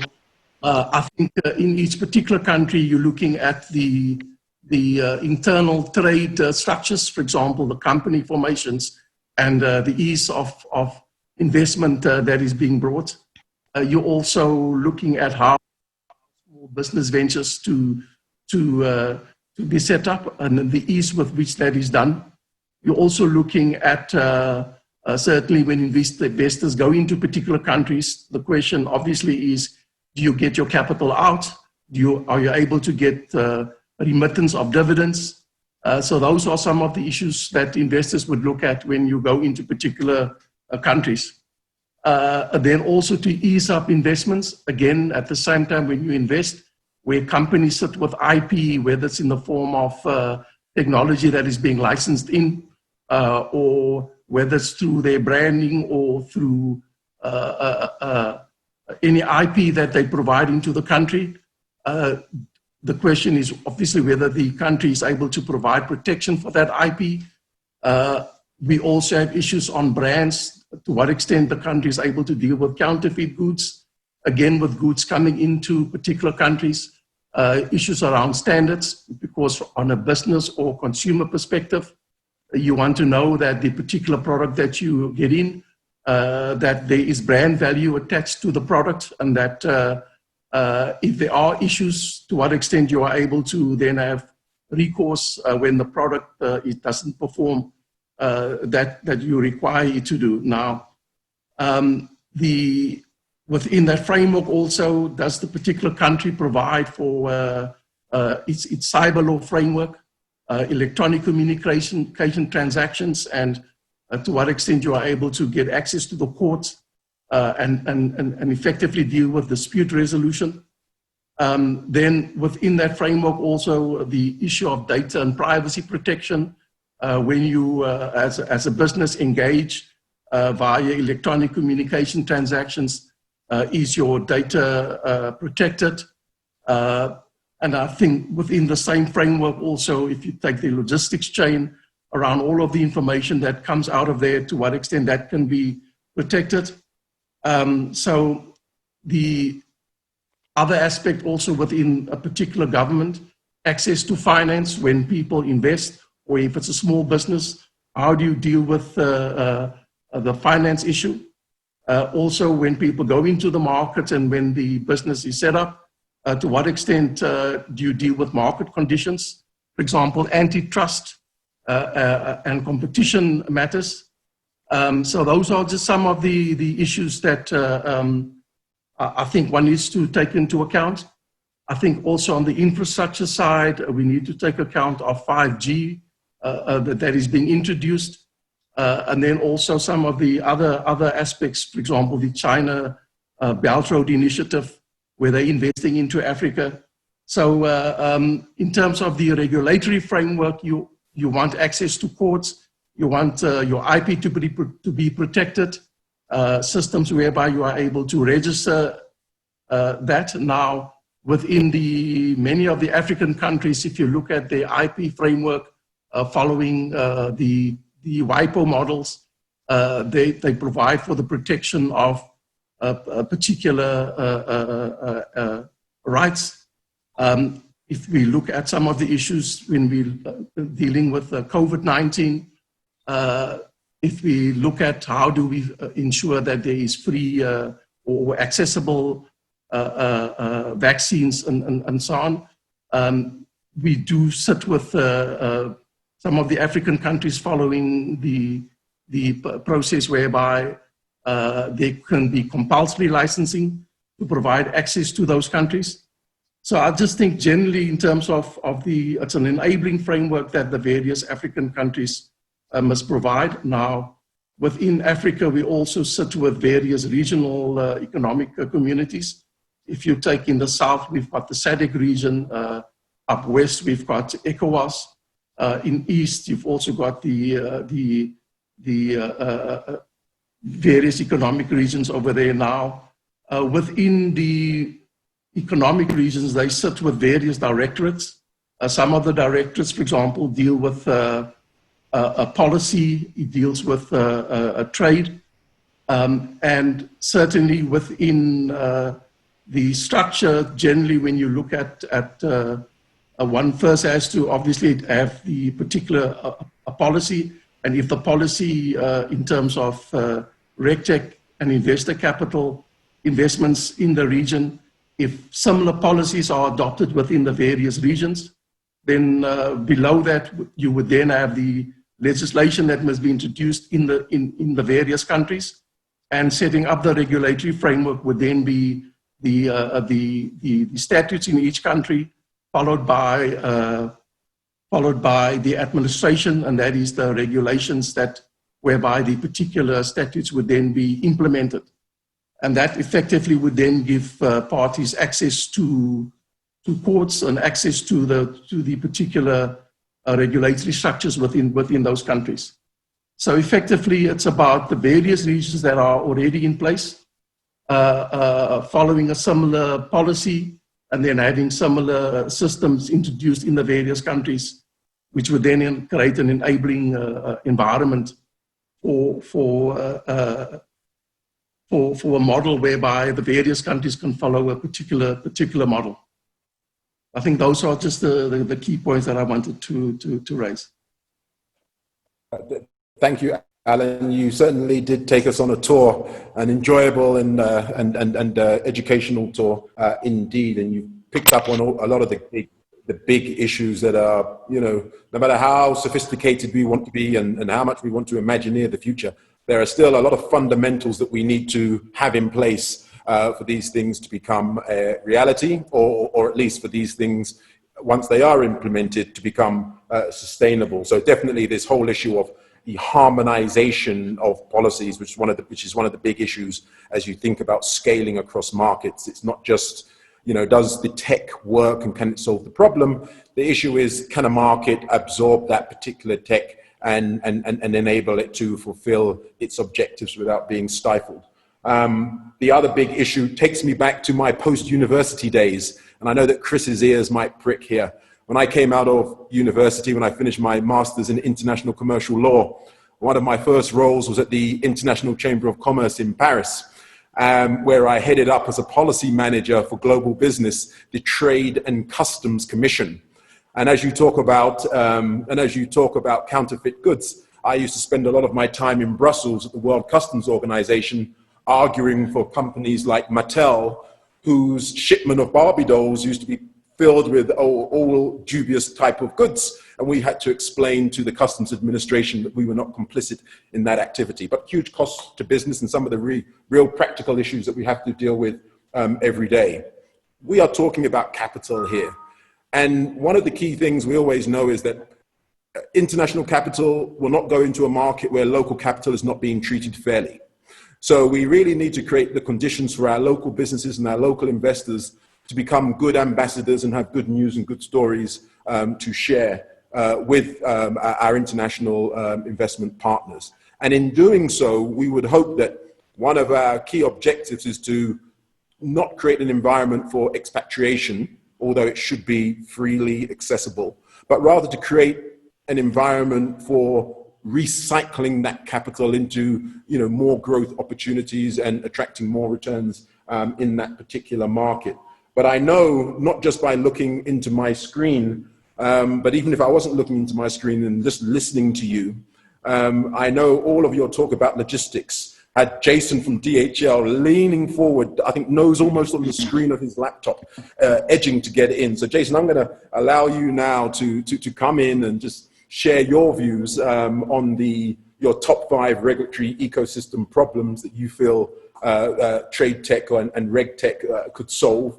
And sort of just to give us your view on the interrelationship that you think would make a lot of sense between RegTech investors, developers, and policymakers to really unlock this opportunity and create novel and interesting sustainable partnerships in support of the African continental free trade area. Over to you, Jason.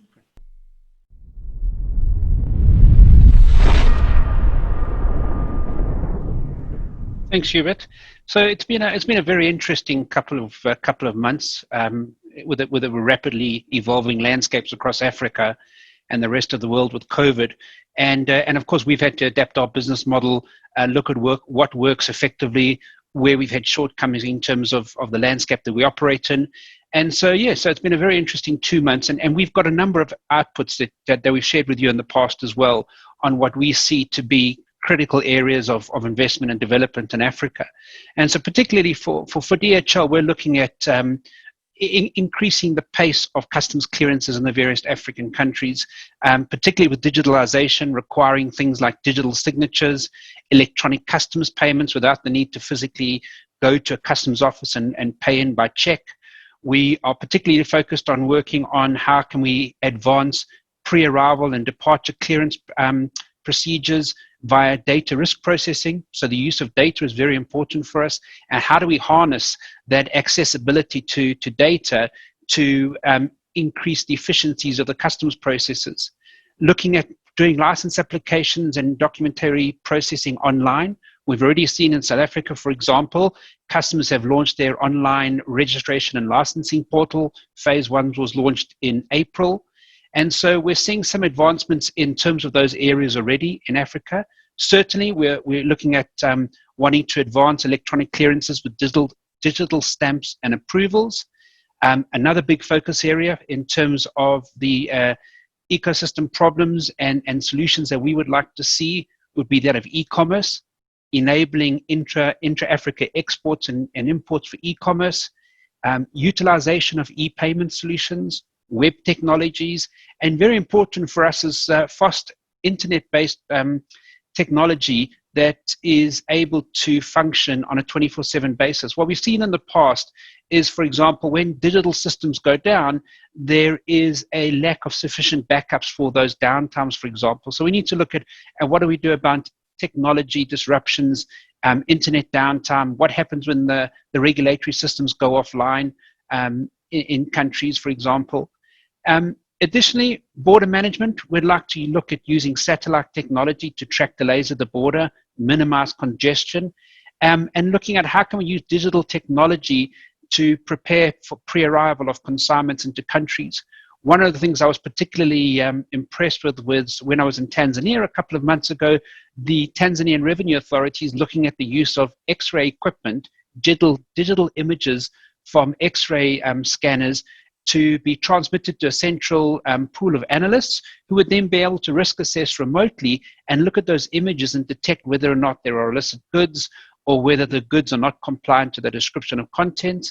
So certainly I think that digital processes and the use of technology for less intrusive inspections and improved tax calculation and collections at the borders would certainly assist in the Africa region in terms of RegTech and how would you use technology to advance the efficiencies and modernization of our customs systems.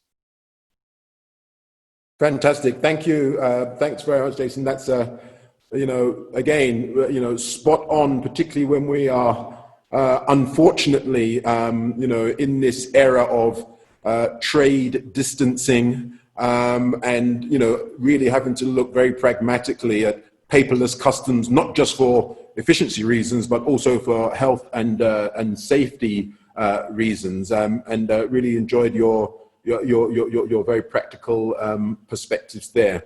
And one of the big things that sort of has come through from a lot of the consultations to date that we've had is that if you really want to solve a very specific RegTech related problem, from the investor's standpoint, there may not be enough juice, as they would say, in the game. There may not be enough of an investable proposition in solving the one problem. So what you may have to do is look, as I mentioned earlier, more where there is a more investable case, but that also captures and helps you solve that niche problem that perhaps might not be investable on its own. But again, what I'm trying to do right now is dissect the mind of a RegTech investor. And, I don't feel the need to continue to try to explain that because I have Kenneth here. And so I'm going to ask you, Kenneth, to really, as a RegTech investor, to really just help us walk through the process that you take and you approach RegTech investments from, and what your advice would be to African policymakers, governments, and private investors when considering embarking on trade-related RegTech investment opportunities in support of the African Continental Free Trade Area. And please, the more examples, the better. Thank you. Over to you, Kenneth.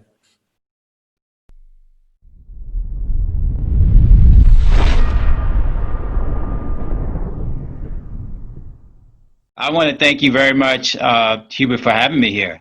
Great panel, great discussions. We've seen a lot of changes here. We're based in New York City. We've seen a lot of change, but we do work with partnerships with a lot of government service entities like the Hong Kong Trade Development Councils, like the Japan Exchange Trade Organization. So we do a lot of cross-border, what they call foreign direct investments that's being done, both going inbound as well as outbound. But what we've seen in a typical trade element, you see the top five: e-commerce, intellectual property, state-owned enterprises, which is the small, medium-sized firms, labor, as well as in dealing with environmental issues. Now, what we have noticed, the mindset has changed because of COVID-19. And so what we have done is we've taken what we call a future work and future of living perspective.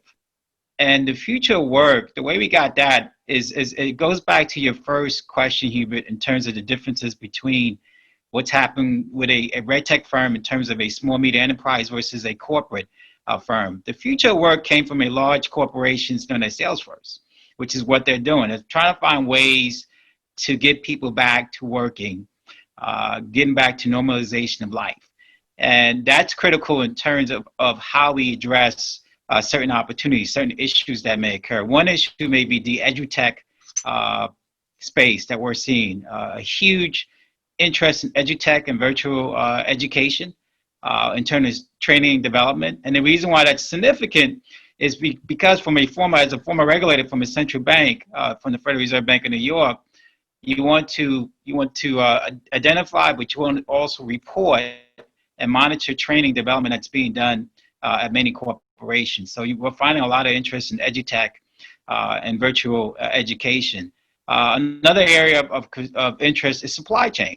A lot of these firms both small, medium enterprises as well as large firms are looking at supply chain issues. As you know, with COVID-19, the global supply chain has been pretty much at pause at the very moment.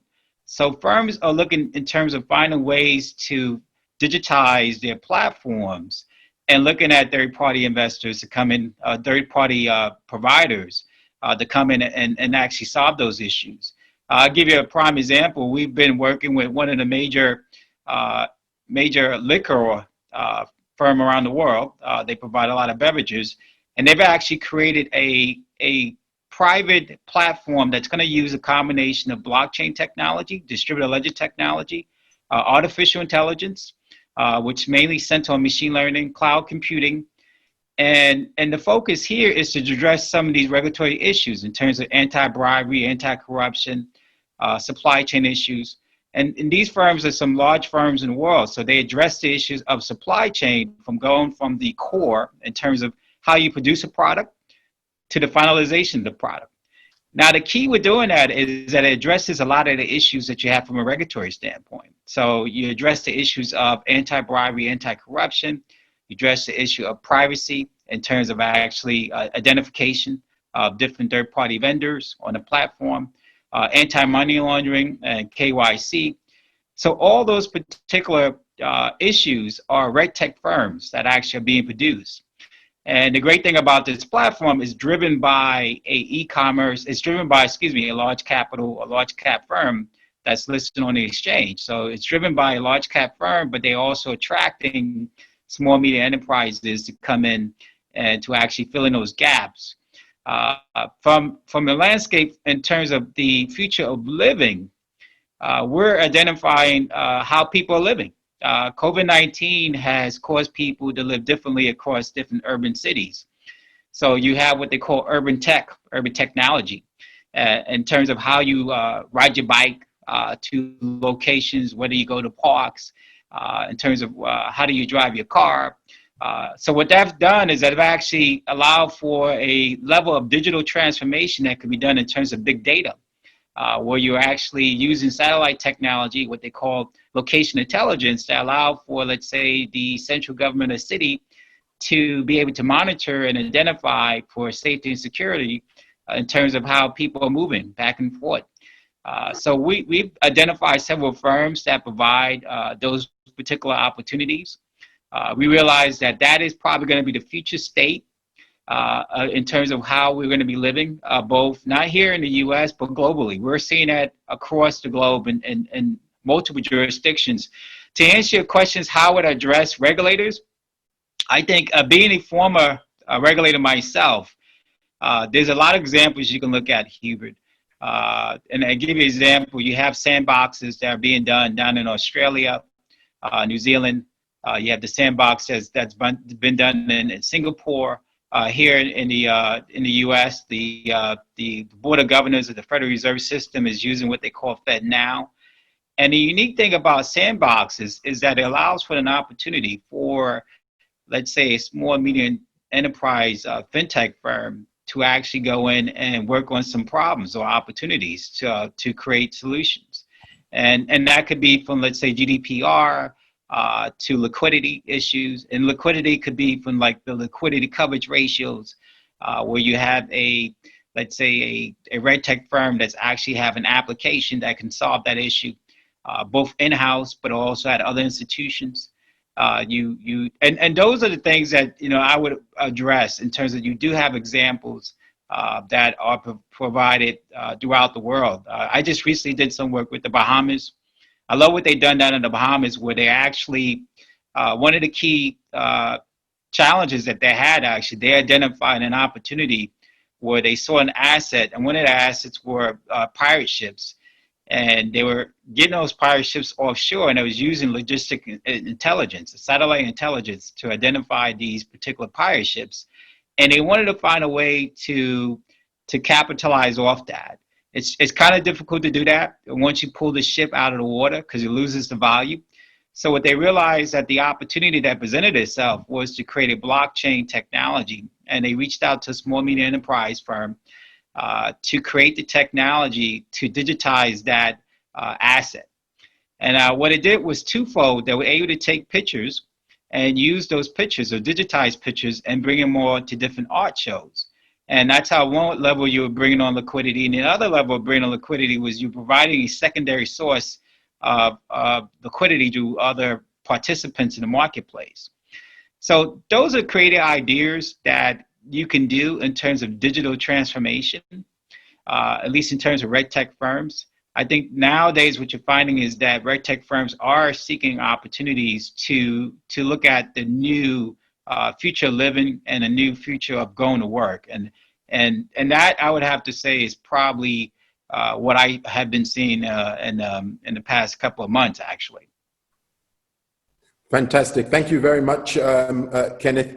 You know, when we spoke in the beginning, we talked about some of the feedback that you had from the investors and the need to draw a distinction between a RegTech venture investor and the corporate investors, I think is becoming much more pronounced, particularly on those sort of big, broad areas where, as you rightfully pointed out, the actual investors can become some of the biggest users of the solution as well. So it makes a case for them being able to be at the forefront of innovation in the market. And a lot of those users are big companies working with small companies. And that sounds very much like the makeup of the International Chamber of Commerce, representing the private sector right across the world, both large and small, and really being able to find that unique balance to not complain only or not critique only policies out there in the market, whether they're generated by the private sector or governments, but being able to put forward constructive ideas and policy alternatives and options. So I'm going to turn to you, Chris, now, because this is right in the steep of ICC territory and your membership as major corporates as well as small corporates. And you are actually shaping a lot of the policy around e-trade, e-tech, paperless customs. There's a Save Our SMEs initiative. But with that being said, I'd still like you to just share with us your key priority issues. I'm going to give you again, and also your 2 minutes with the presidents, and share your views about, you know, what 5 priority hospitable policies and incentives you feel RegTech investors should be looking for from governments that are seeking their capital to help digitize trade in Africa in support of the African continental free trade area. The floor is yours, Chris.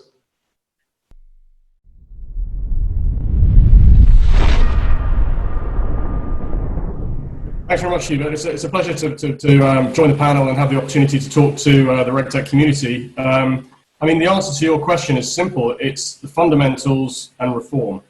Those would be my 2 straightforward answers. And it's interesting listening to the 2 panels today. It very much correlates with conversations I'm having with colleagues in other regions of the world. You know, I think we've got to contextualize all of this in the COVID recovery.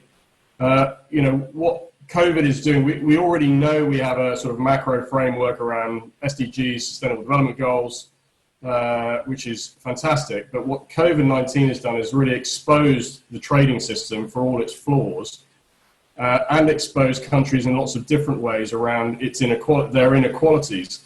And we've all been exposed in different ways, whether it's gender inequalities, housing inequalities, trade inequalities, and so on. So what we're not talking about now is coming back on Monday and just starting where we left off when COVID hit us all early in the year. What we're saying now is actually this is an opportunity to redesign the system better so that we're healthier, more resilient, more inclusive, and more sustainable. And one of the areas that's been exposed is around regulatory coherence, policy incoherence, and regulatory incoherence. Systems that are not talking to each other, data that's not traveling between systems, a lack of interoperability, and all of that is making it incredibly difficult to pinpoint solutions, you know, deal with very, very practical issues. And I'm just going to come to a few of those, because the world we're looking at in terms of trade is very much around much more mobile global value chains, global value chains are adapting and evolving very, very quickly, and that's accelerating, particularly around digitization in the COVID recovery as well. So I'm going to locate a little bit on the digitization agenda, following the themes that people are talking about. But really what we're talking about here is highly digitized systems, data flowing, track and trace systems through the ability to track and trace goods at every single point of the transit process, the ability to identify companies legally. These things don't exist today. So, well, there are technology solutions out there, but they're not widely used. So it's a huge opportunity for the RegTech community to come in and start to fill those gaps, because we need to use information better. And trade, you've got to remember, is a very old system. It's very paper-based. There are sort of 4 billion plus documents floating around the system at any one time. To Jason's point around e-signatures, some documents just are not digitized at all. They're still pretty much in the same form that they've been for hundreds of years, like bills of exchange, bills of lading, certificates of origin. Promissory notes haven't really changed for over 1,000 years, except they are on paper rather than stone. But there's an opportunity to digitize trade documentation. And by doing so, and create the systems that then support the flow of goods, whether it's track and trace and the ability to follow goods. If we can digitize trade documentation, we can really cut the time, a point that was made on the first panel, from a situation where goods are arriving in ports and then the paperwork is 3 weeks later. That's completely unnecessary. We've got the technology solutions to deal with those issues. There is no technological barrier to that problem. It is purely about political will to get the right policies into place to reform the laws, because most of our legal systems are out of date. Singapore, by the way, is by far and away the market leader in this area in terms of aligning itself to what's called the UNCITRAL model law on transferable records. That's the sort of way forward. And if you want to look at sort of trade deals and trade corridors, the Singapore, New Zealand, Chile deal is the sort of the global benchmark, the gold standard, if you like, in terms of creating digital trade corridors. That's the sort of model that we need to follow. So for governments and regulators to be, looking and examining what is in those trade corridors and how do we mirror that in Africa, because the African, Continental Free Trade Agreement, I think, is an enormous opportunity. It's a wonderful opportunity to really unleash growth right across the 54 countries plus in Africa. You've got the assets of the young youth population. There is already, communities of global leadership around technology. The ingredients are there. But we need the regulatory community and the technological kind of enabler behind it to improve the trading system so that goods and services can flow. So my first point around this is around legal identification needs to be looked at. There are already initiatives in place. Are governments following them? Probably not. Are the fundamentals around internet access in place? Probably not. Looking at the UN delivery in its current kind of pace, we're 50 years off track in the less developed countries of delivering everybody connected to the internet by 2030. 50 years off track. So massive investment is needed in that area in order to then enable the RegTech community. And that goes the similar things around things like data protection rules, competition rules, cybersecurity rules. The frameworks are all out there. They just need to be put into place and enforceable so that we can enable the RegTech market to grow, and in doing so, enable trade to grow overall. So some practical examples there: legal identification, trade documentation, digitizing that across the continent will be transformative. Accelerating, talking about e-commerce negotiations being accelerated, accelerating the implementation of the WTO Trade Facilitation Agreement would transform trade. In Nigeria, that's 15% implemented. Compare it to the UK, it's 90+% implemented.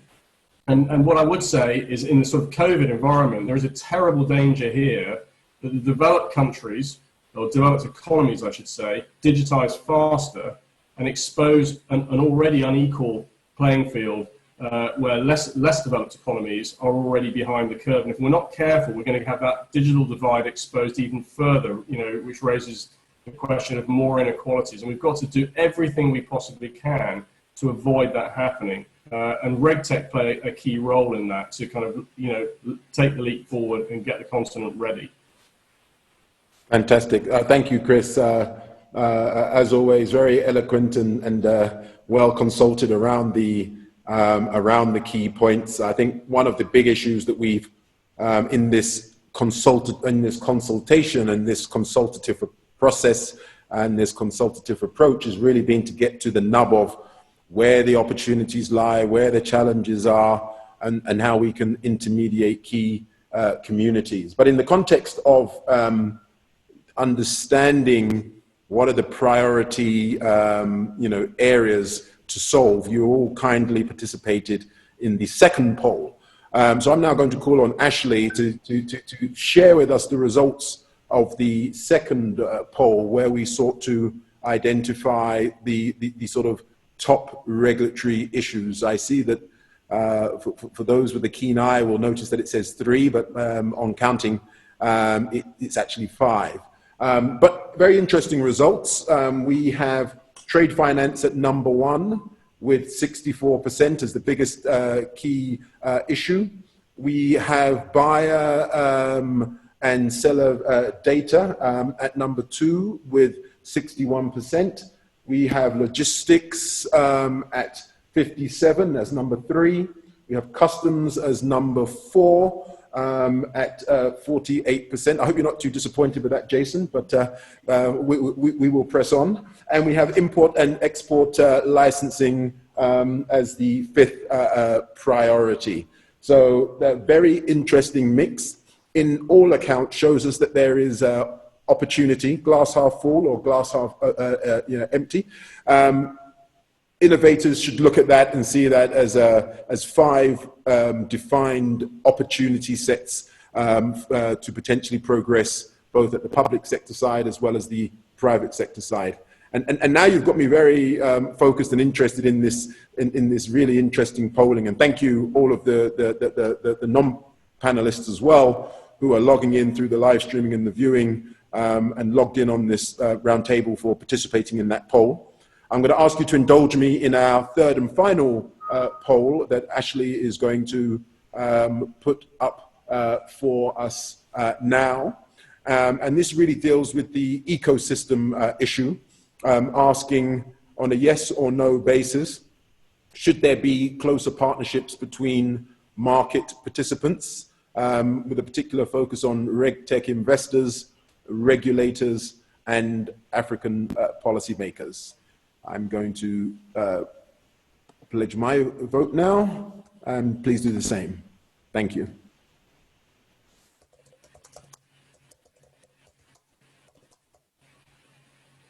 And I'm going to key up now Ramonda, who is going to be our final speaker for this second panel. And Ramonda, you've really been at the forefront of revolutionizing regulatory compliance and client onboarding in the financial services sector. And I almost bumped into so much controversy because there I came looking into the RegTech space, having the gall to talk to well-steeped RegTech specialists about RegTech being applied to trade and not solely financial services. And as I was very fortunate to find people earlier on who said, look, RegTech solves regulatory compliance related issues. But we're very interested to get your views because you've run the journey, and the journey, regardless of which sector you apply it to, is going to be very similar, one would imagine. You'll help clarify that now. But I'd be very interested to just get your views on what lessons and experiences from a RegTech player and investor you feel could be applied from how your journey's evolved, pioneering RegTech in the fintech space to ideas and strategies and tactics that we can use on the continent and regulators can make provisions for to really drive RegTech for benefit for the continental free trade area in Africa. Over to you, Ramonda.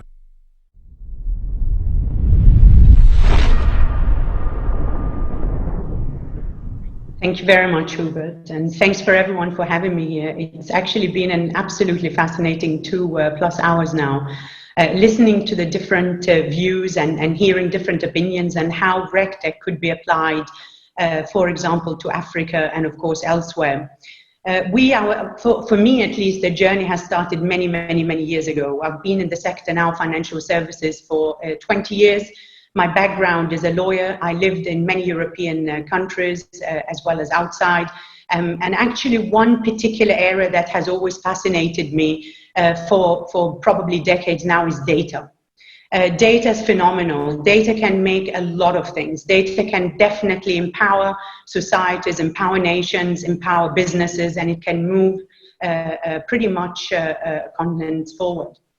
One thing we realized in our journey, at least, whilst building our, if you like, RegTech solution to the financial sector, is the journey for us started actually building basically machine learning tools in order to aid financial services, in particular financial firms, whether that be in a bank, whether it's a hedge fund, whether it's asset management firms, etc., on a cross-border basis to be able to do business with ease and without much of the headache that they're encountering today in terms of trying to gain legal opinions. Can we do business, for example, from England to Africa? What can we do with our clients? How can we onboard them with ease without the complexity that's actually sitting in the legislation? So for us, the journey definitely was fascinating, exciting. And in that process, we realized that actually a lot of the data that governments may be sitting on, a lot of laws, for example, as Chris quite rightly mentioned, is actually still in paper and often in many cases, even in languages that today very few people can speak. So of course, that actually created one major obstacle for us in building a RegTech solution that actually truly empowered, if you like, the financial sector to operate. And our vision with it is a triangle. It's to allow regulators to regulate, allow financial firms to comply, and allow investors at the end of it to actually have the protection that they need. But of course, we found that unfortunately that a lot of the legislation, a lot of the actually permissions that we were working with, whether in our sector, it could be permissions, what is a bank allowed to do, what can they do cross-border, what is a financial firm allowed to do, again, in terms of products, services, clients, you name it. We actually found that the permissions that these bodies, if you like, it could be like a driving license if you want to compare it, they had absolutely no idea, and neither did the regulators, even in our part of the world in Europe. So we actually went through many years now. Our company has been founded 8 years ago to start cleansing the data and structure it. And we work with a lot of regulators actually to get that data in some sort of digitized form in order for the market to be able to utilize it. And that has proven to be a phenomenal journey and definitely one that is needed in order to get to the level of RegTech that we wanted to achieve out of a solution to the market. For me, if we even want to compare it to another level of the KYC AML that I know has been referenced in the first panel and also in this one, even if we look at that, how easy is it really to identify a person and identify their residency just by merely using blockchain? It's not possible. It's in fact impossible today because we're not sitting on common utilities that can be plugged into the technologies that we are seeing today, whether that's blockchain, whether it's using ML, whether it's using AI. It's actually virtually impossible, even in our part of the world. And this is where I feel that Africa can definitely learn from these experiences and actually utilize it as a stepping stone to start from a clean slate and try to figure out how do we start from the first instance of actually putting the legislation in a meaningful manner in some sort of digitized form that allows regulators to read it, understand it, and actually utilize it for supervision, and then allow the market participant to build on that in order to ensure small businesses, big businesses, whichever sector can actually comply. And that, of course, is one of the biggest challenges that we face in our part of the world. And of course, we're experiencing, Chris quite rightly pointed out, you're seeing a lot of sandboxes pretty much around the world these days. not only in Europe, for sure, not in Asia, and hopefully soon also in Africa, where they're actually learning from what's happening. Our dilemma in the first year is that if we want to utilize, in fact, the concept of investors coming in and actually investing in those solutions, how many investors do you think would say, Ramonda, we love this, this is fantastic, you're not going to make any money on it because all you're doing the first 4 years is cleansing data for the regulators. And that has been actually a huge challenge for us, partly because, of course, the business opportunity was absolutely there, but it wasn't there from day one. And we knew it was going to be a long journey, and we are getting there. And that's something that actually has been very interesting. In 2012, when our company was founded, RegTech wasn't even a concept. People asked us, what are you doing? I left fantastic positions prior to doing this, purely because it was a dream. It's a dream to fix a real problem that was not local, it was global, and it still is a global problem, that it's hindering businesses from capturing opportunities to do cross-border, whether it's Africa or elsewhere, to be very frank. And that actually has been a lesson for us. If I'm to advise many businesses today, how do you go about this? I would definitely say you will struggle if you're trying to fix a global problem like this. You need to pretty much get to the regulators now with the sandboxes and make them commit. The problem we have today with a lot of these sandboxes and the market is they can't endorse. Endorsing means that they're picking a solution that may make sense. How do you then select, how do you create a competitive field for other players to come in? We love competition. Competition is the way forward in every single trade or project or anything. And of course, for us actually to really try to see how do we go out into the market and try to show that these solutions is what the future would look like. We're technically building AI to actually manage all this workflow, from the regulators all the way to underlying investors. That could be any of you on this call today. And that is definitely a rewarding connectivity of finding the problem from the source and making sure that it's connected right until the end. And of course, KYC, AML, as an example, we're actually doing a lot more than that on our proprietary engine can come to play. And that's where local countries, whether you look Africa as one or Africa as 54, you need to actually build it as a utility in order to build the trust, which we spoke about also initially, and allow others to come in, other players that want to help out, other players that want to make a difference and change and build a future for the next generation. But of course, what comes with all that now, and that's probably going to be a challenge in any event, is of course, how do you deal, how do you control all these blockchains, all these artificial intelligence, who's running them, who's controlling them, which companies, which countries.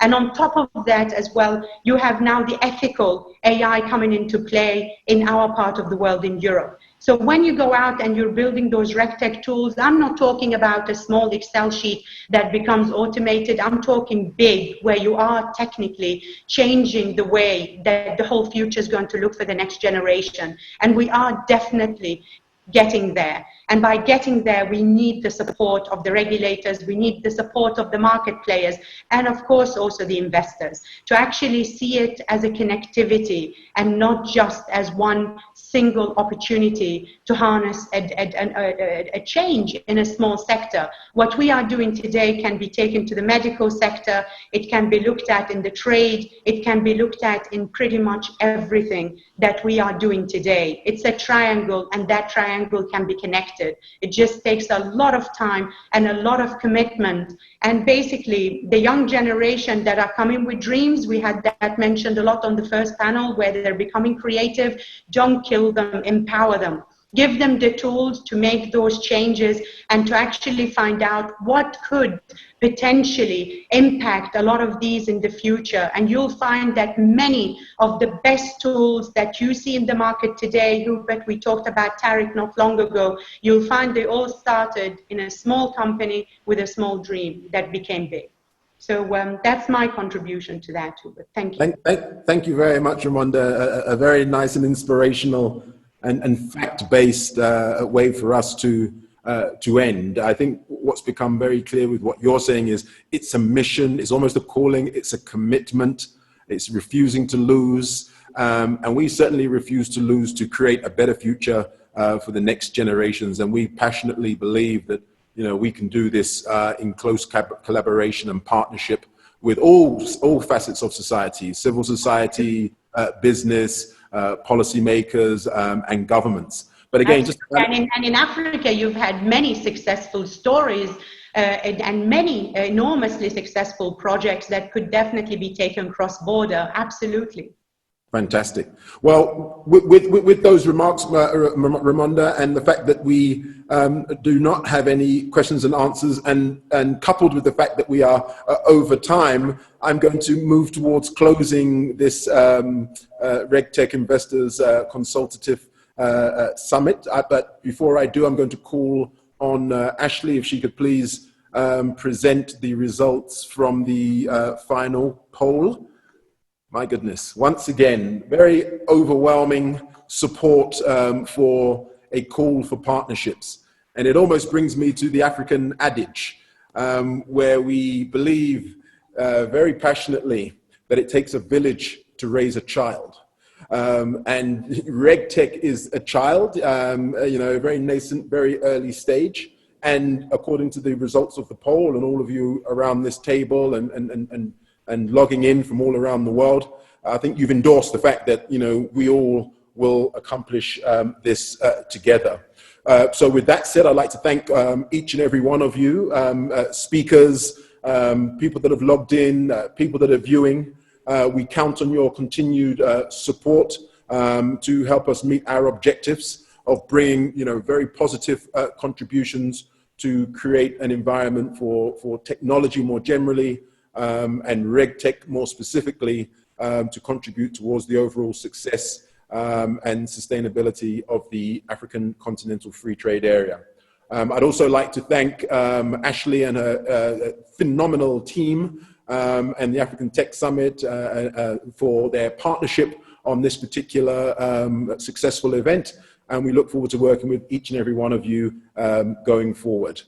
So with that said, I formally bring this Africa Investor RegTech Consultative Summit to a close. Keep safe, everybody, and we look forward to speaking soon. All the best. Doing business in Africa. You can't afford to be without Africa Investor.